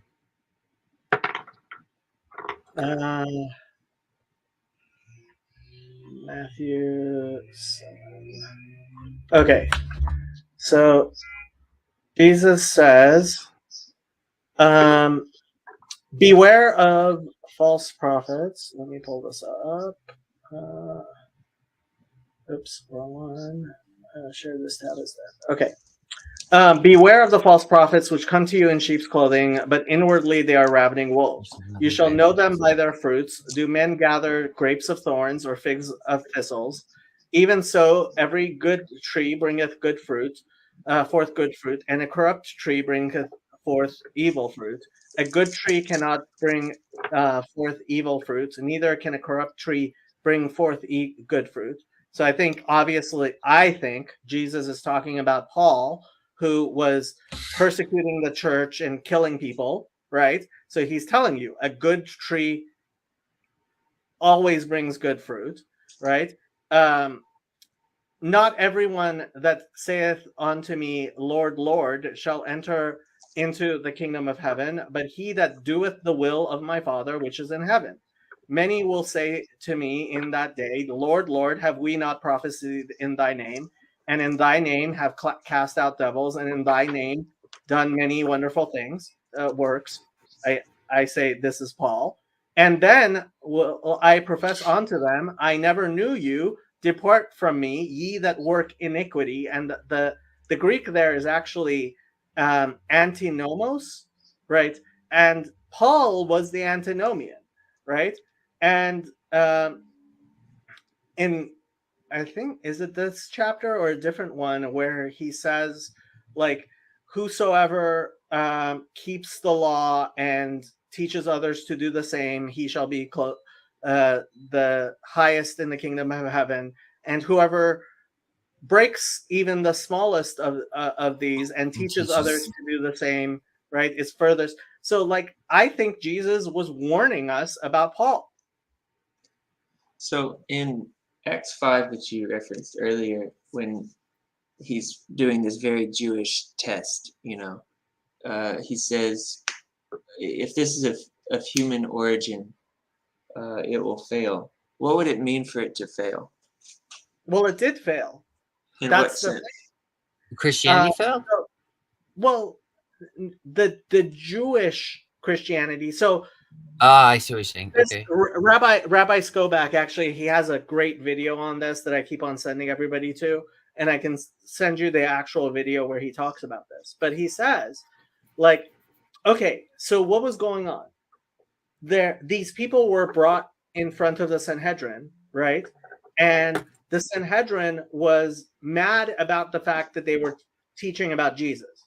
They weren't mad that they were not keeping the Sabbath or eating pork or not saying the prayers or breaking, all the rules, sending escaped slaves back to their masters, all the bad stuff that nobody should ever do. They were the only thing that the Sanhedrin was worried about was that they were preaching about Jesus. And what Rabban Gamliel says to them is that they were still, like, circumcising their kids. They weren't teaching not to circumcise their kids. They were teaching Judaism plus, this is the Messiah, right? And this would have been Rabban Gamliel's grandfather, but Gamliel, he says, look, if it's of God, it will last, and if it's not of God, it won't. And we see that, like, all the Jews who became Christian didn't circumcise their kids, didn't keep kosher, didn't keep the Sabbath, didn't keep, like, if any of those people, right, the people who were being brought before the Sanhedrin were actually people who were breaking the Sabbath like all of the Christians do, right? The Sanhedrin wouldn't be saying, these people are preaching about Jesus. They would be saying, these people are breaking the Sabbath. Let's put them to death. I don't think that's what he's talking about. Because, he references this other guy, and he's like, there's this guy who came around, and he was killed, and his followers dispersed, and he was never heard from again. But he's like, let's see what happens here. And clearly the followers weren't dispersed and never heard from again. So I don't think that's Well, what he had in mind they when he said were- big faith. They were dispersed and never heard from again within the Jewish community, because everyone who followed them left Judaism and the Jewish community. You're talking to two of them right now, man. No, you're not He's talking- Jewish, he's and talking you don't about- claim to be Jewish. Like, yes, I mean it's something that's spread among the Gentiles, and I'm very glad it's spread among the Gentiles, because thank God now you know about the concept of the Messiah and you understand a lot of things that you would never understand. But when Rabban Gamliel was talking to the Sanhedrin, obviously he was talking about Jews who were keeping the Sabbath, keeping kosher, who were part of the Jewish community. And what happened was that there could not, were not be, and that, so the Christian Jews, right? There's a reason why they died out. And ultimately, like it says about the Sabbath, Ot hi le'olam beini u'beinechem. It is an eternal sign between you and me, right? It actually says about the Sabbath, it is an eternal sign between you and me. And one of the things the rabbis have pointed to for thousands of years is, even though Christians claim to be the new Israel, and even Christians themselves don't claim to keep the Sabbath on the seventh day, right? They've changed the Sabbath, and it has been an eternal sign that God has given the world of who Israel is. It is a sign between God and Israel that we keep the Sabbath and Christians don't. But Christians do. They don't. Messianic Jews, right? Sure they do. There are but- some Christians who now keep Saturday Sabbath, but Well, that's like less than 200 years old. I think there's still an understanding, like you would get in Hebrews, for instance, there remains then a Sabbath rest for the people of God. For anyone who enters God's rest also rests from their works, just as God did from his. Right. It's one of these spiritualized, not really kind of, Spiritualized Well, I just- views. with. Well, I took that to No. mean the Hebrews part is that that's the I mean, that's kind of like what we're talking about, like in Revelation, everything. It's the rest. It's shalom. It's it's going back to the garden. It's like, but I mean, no. But that being said, like I do think it is also very particular in that it is the seventh day, like you're talking about, Jacob. It's really interesting that I mean, there are Messianic Jews that you could be having a conversation with that do still actually exist, but I get what you're saying, that it hasn't been a predominant thing. And it seems like if you were a Messianic Jew, you'd still probably run into a lot of tension within Christian community to let go of that sort of thing, and let go of the Sabbath. And This is what I say to the people who, like Christians, ultimately, like the people who have some arguments against me, like ultimately they're arguing with the vast majority of Christians, right? Vast majority of Christians would never, ever tell a Jew to circumcise their children. And that is a sign, it says over and over again. It is an eternal sign between Israel and God.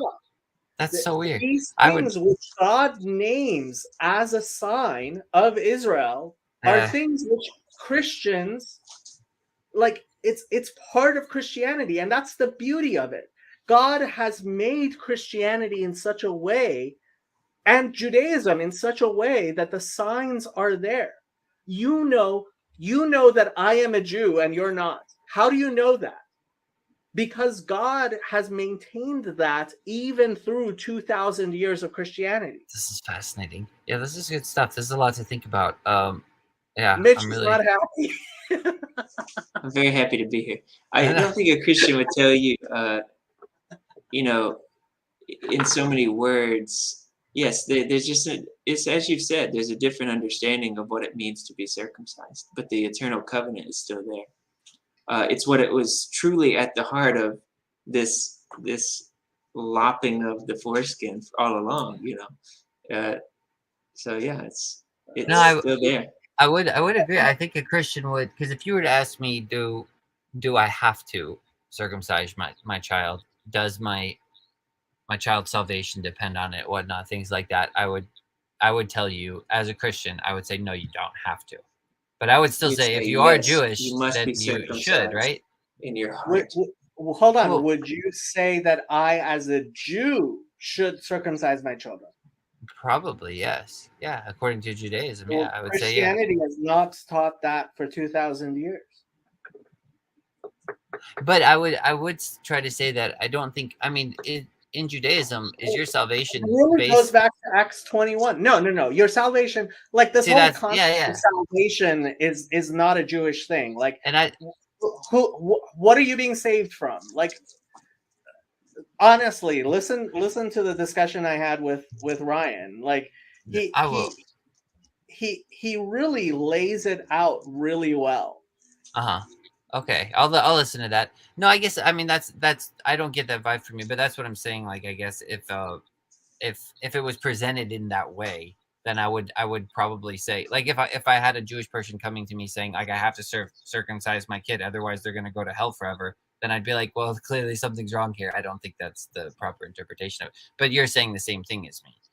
That's not even a Jewish thing, though. I guess you wouldn't normally run The into that. idea that my salvation depends on whether or not my parents circumcised me when I was a baby.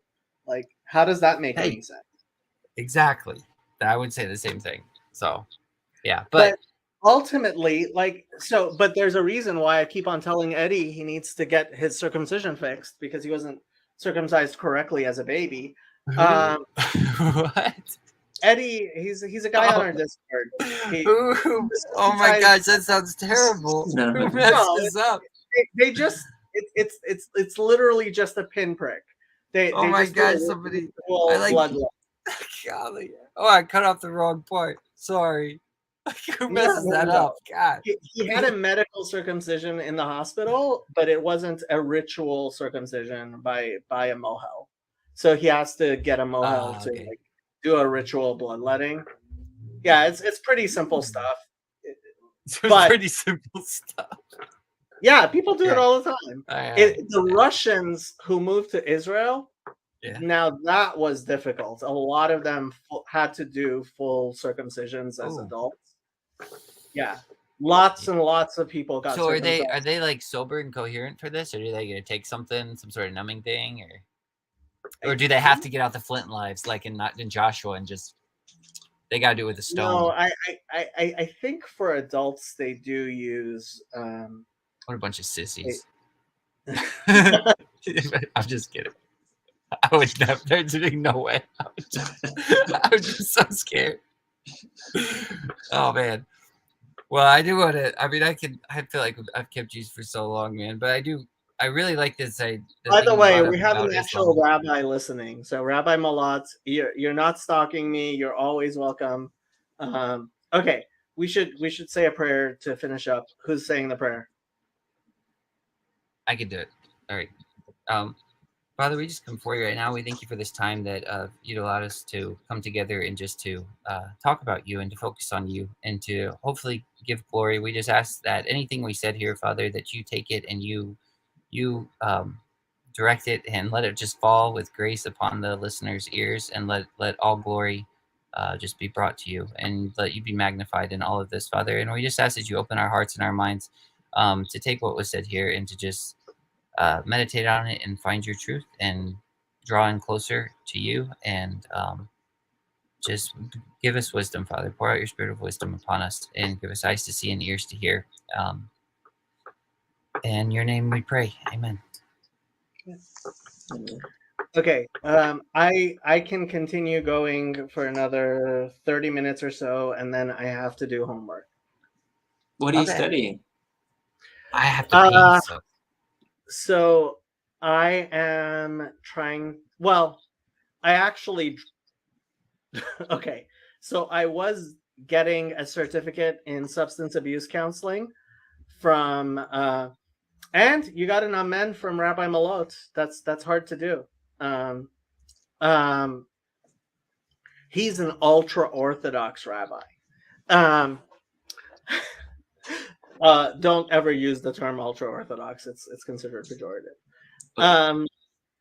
The so I started doing a certificate in substance abuse counseling, and in order to take this course next semester, I needed to take 3 courses this semester.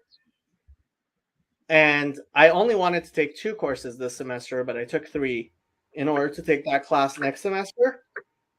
But taking the courses that I did, I kind of realized I have to go get a master's degree anyway.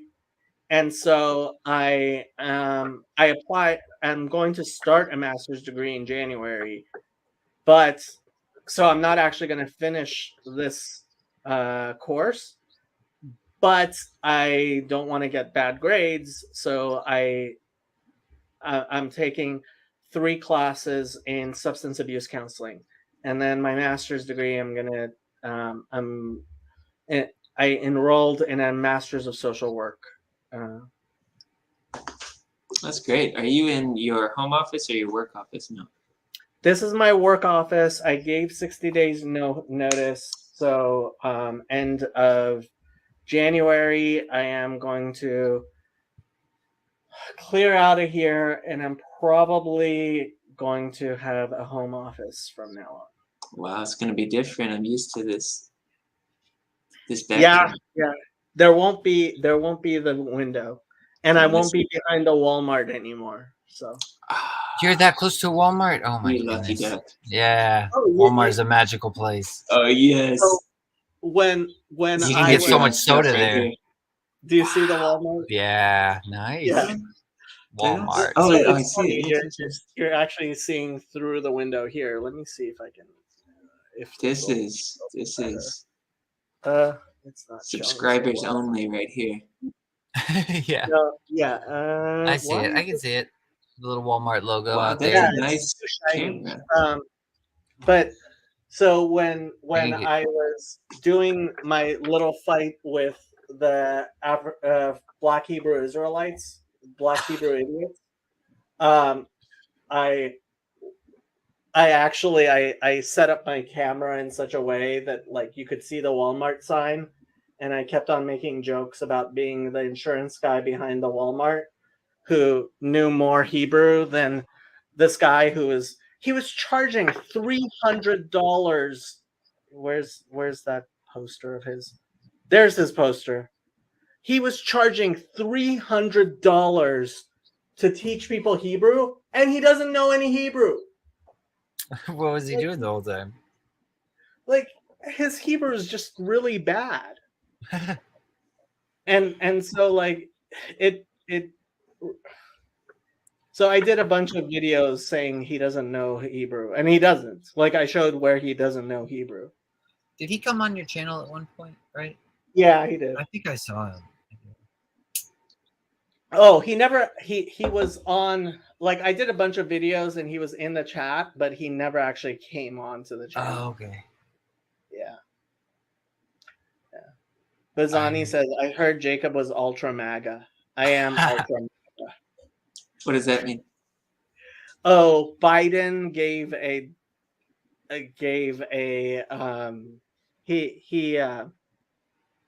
gave a speech about like ultra MAGA being horrible, like Trump supporters. yeah, Trump supporters. Yeah. Have you seen the? Do either of you guys watch Curb Your Enthusiasm? Mm. You don't? Oh my goodness! Do you watch I haven't Seinfeld, had Jacob? TV in years. What? Do you watch Seinfeld at all? I Seinfeld was okay. I wasn't a huge fan of Seinfeld. I had a lot of friends who really liked him.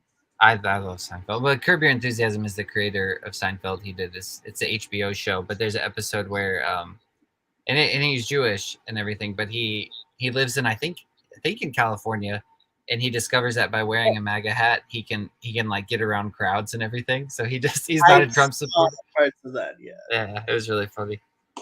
Yeah, he is kind of funny. Yeah, it's Los Angeles. Yeah, I've actually worn my my MAGA hat in Los Angeles a few times. Oh, you're a sincere supporter. Well, sincere supporter. I am a supporter in that I think he's better than the alternatives. But when he won the Republican nomination for the first time in my life, I changed my registration from Republican to Libertarian. But then I came back because I realized he was the only way we were going to defeat the crazies. And so you purchased a hat to support. Yeah. No, he purchased the hat to avoid people talking to him. He's gonna put on the hat at the No. So I actually also have a hat that says "Made You Look." Oh, It's like the Trump hat, but instead of Ah, "Make America Great Again," it says "Made You Look." that's funny.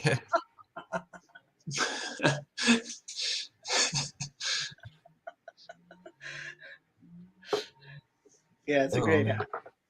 Mitch, what do you do? I like to think of myself as a secretary. As a Ooh. secretary. Ooh, that's So pretty. you're That's pretty the sexy. CEO of a Of course you do. I like to think of myself as a secretary. Secretary of Defense, Secretary of Health and Human Services, Just a secretary. just the secretary. 4 days, Mitch. 4 days. Or He's less. got a baby on the way. Oh, Mazel Tov, the Shah Thank Tov you. of Maslachet. Gonna circumcise that baby? Oh wait, no, it's a girl. Sorry. First baby. Mm-hmm. Get lots of sleep. The first 2 weeks are the hardest. I hope you don't mind this detail of thing, but like make sure you get your wife a good breast pump if because the cheap ones are not are going to make your life hell. And you will need a breast pump even if she's not going to work, whatever, because you want to be able to feed the kid at least sometime during the night. And if you have family members, like you definitely funny, he doesn't look pregnant.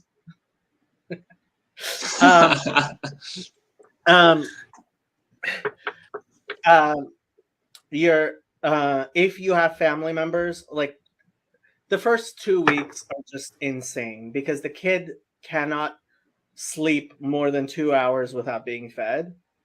And so like it's solid advice. See, and Bazani knows he has like 10 kids. Wow. Amazing. I think I forget. Like Bazani has a bunch of kids though.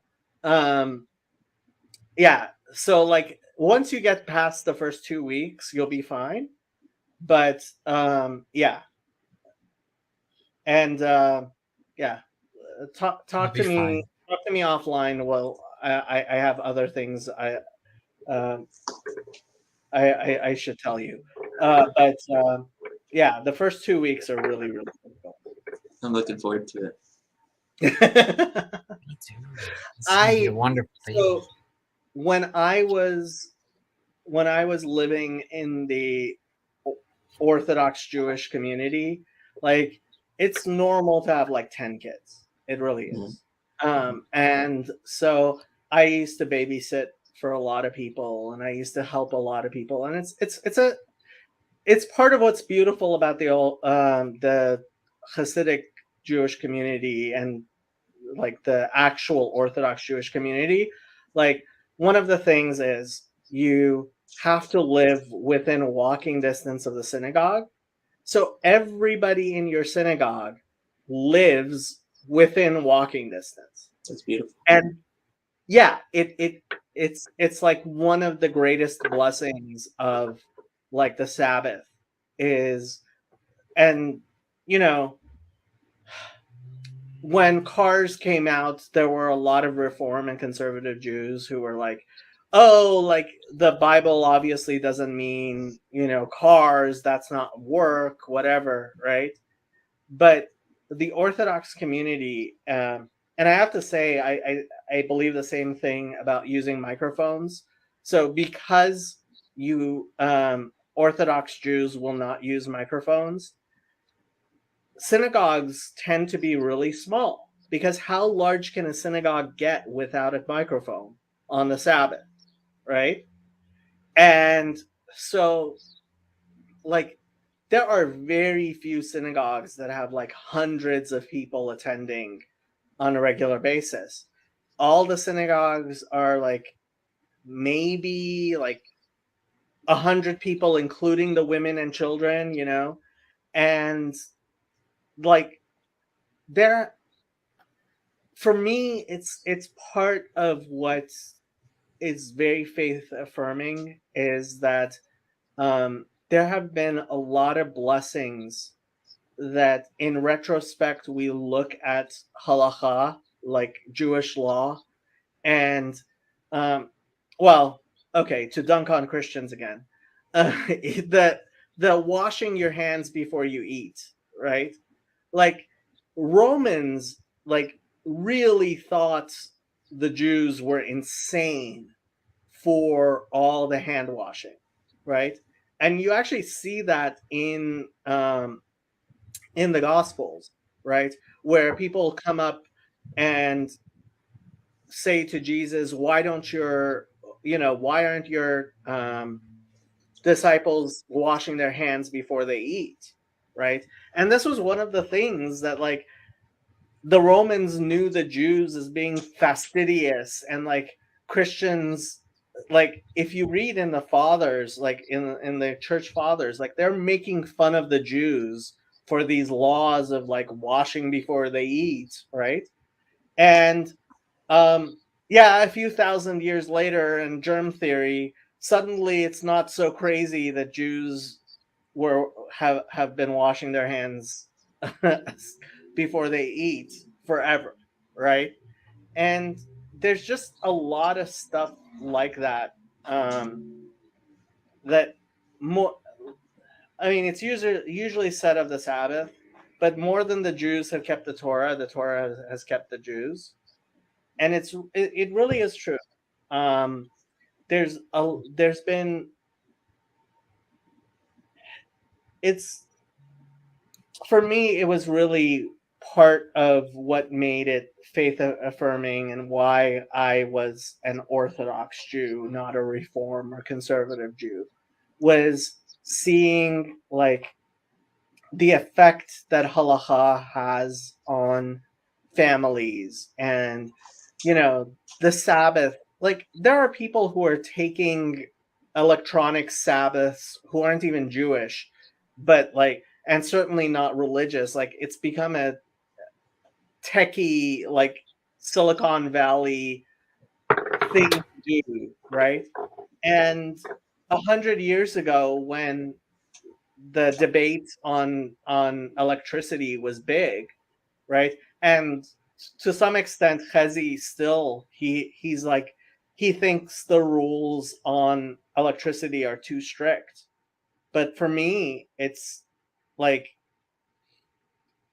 it's the Orthodox Jewish life is just so beautiful. So there's on YouTube, there's this guy Peter Santinelli, I think his name is, and he's not Jewish, and he went in, like he does a lot of travel type videos where he goes and like talks to the Amish, or he went to Iran, or he goes to Cuba, right? And he does videos, right? And he went to a Hasidic community and he did all these videos, and like I was watching it and I started crying because it was like I miss it so much. But yeah, for some reason that wasn't the life God wanted for me.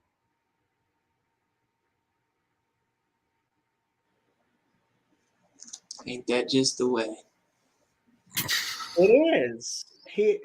God That was never really asks me, and I wonder why, because I'm a pretty smart guy. I mean, God should ask somebody smart like me, but like he never does. Oh, I told you the story about the 3 rabbis. This is one of my favorite stories. Tell it again. What? Okay. So there were 3 students of the Maggid of Mezrich, who was the main student of the Baal Shem Tov, who was the founder of the Hasidic movement. And there was Reb Baruch of Medjbozh, who was a grandson of the Baal Shem Tov. And he was really he was really, really rich, and he was known to be a very stern person. And Rabbi Levi Yitzchak of Berdichev, even though he didn't leave disciples or a Hasidic dynasty behind, he's still very well known and loved because he was known as just being an incredibly kind and gentle soul. And Rabbi Shneur Zalman of Liadi was the founder of the Chabad Hasidic dynasty, which is the dynasty which I kind of play around in their courtyard. And he was the youngest student of the Maggid. And the 3 of them were walking down the street, and they see a Jew who is early in the morning, and he's raking muck behind a horse, and he's wearing his talit, his prayer shawl, and his tefillin, his phylacteries. And he's saying his prayers while he's raking muck, right? And you're not supposed to, like, you're not supposed to be doing that while you're saying your prayers, right? And the Rebbe Reb Baruch gets very angry, and he says, "If I were God, I would strike him down where he is, so people would learn to have respect for the prayers and the prayer shawl and the tefillin, and they wouldn't desecrate them that way." And Rabbi Levi Yitzchak of Berdichev says, "If I were God, I would make him fabulously wealthy, and he wouldn't have to work, and he would get to sit and say his prayers in a synagogue, and not have to shovel muck while he's saying his prayers." And the Alter Rebbe, the founder of Chabad, said, "If I were God, the world would be exactly how it is." So I got a question on this. So the first rabbi, could you say Reb Baruch. Yeah. Did you say that's Islam, and the second one's Christianity, and the third one's Judaism? You could say that. Yeah. It's kind of close, right? Yeah. Yeah. Because Christianity would probably be like, if I, let's take like, this. "Oh, it's gotta work. It's okay. You don't. It's not. Not a prayer shawl. It's the phylacteries that's in your mind, right? Make him our pastor. Yeah. Like, it's the idea of saying your prayers. It's fine. I love Christianity, though. It's great. That's what I love about it. But yeah, that's funny. That's a great story. It's one of my favorites. Yeah, as he said, "Forget homework, Jacob. Come chat with him in an hour." Maybe if I finish my homework in an hour. Right? Don't be a square. Forget your homework. Hang with the cool kids. Yeah, it's really tempting, partially because it's the last 2 weeks, it's the last week of class, really, and it's like, oh yeah, I almost have I'm pretty even if I fail the next 2 weeks, I'll still get a C, and it's I don't actually care, I'm going off to do something else, but yeah, it'll come back to haunt me. Like Jordan Peterson says, you never get away with anything ever. Yeah, there's a verse I was thinking about that reminded me of how he says that. I thought there was a verse where it says something like, "Be sure your sin will find you out." something like that. I'm gonna Google it. Google will tell me.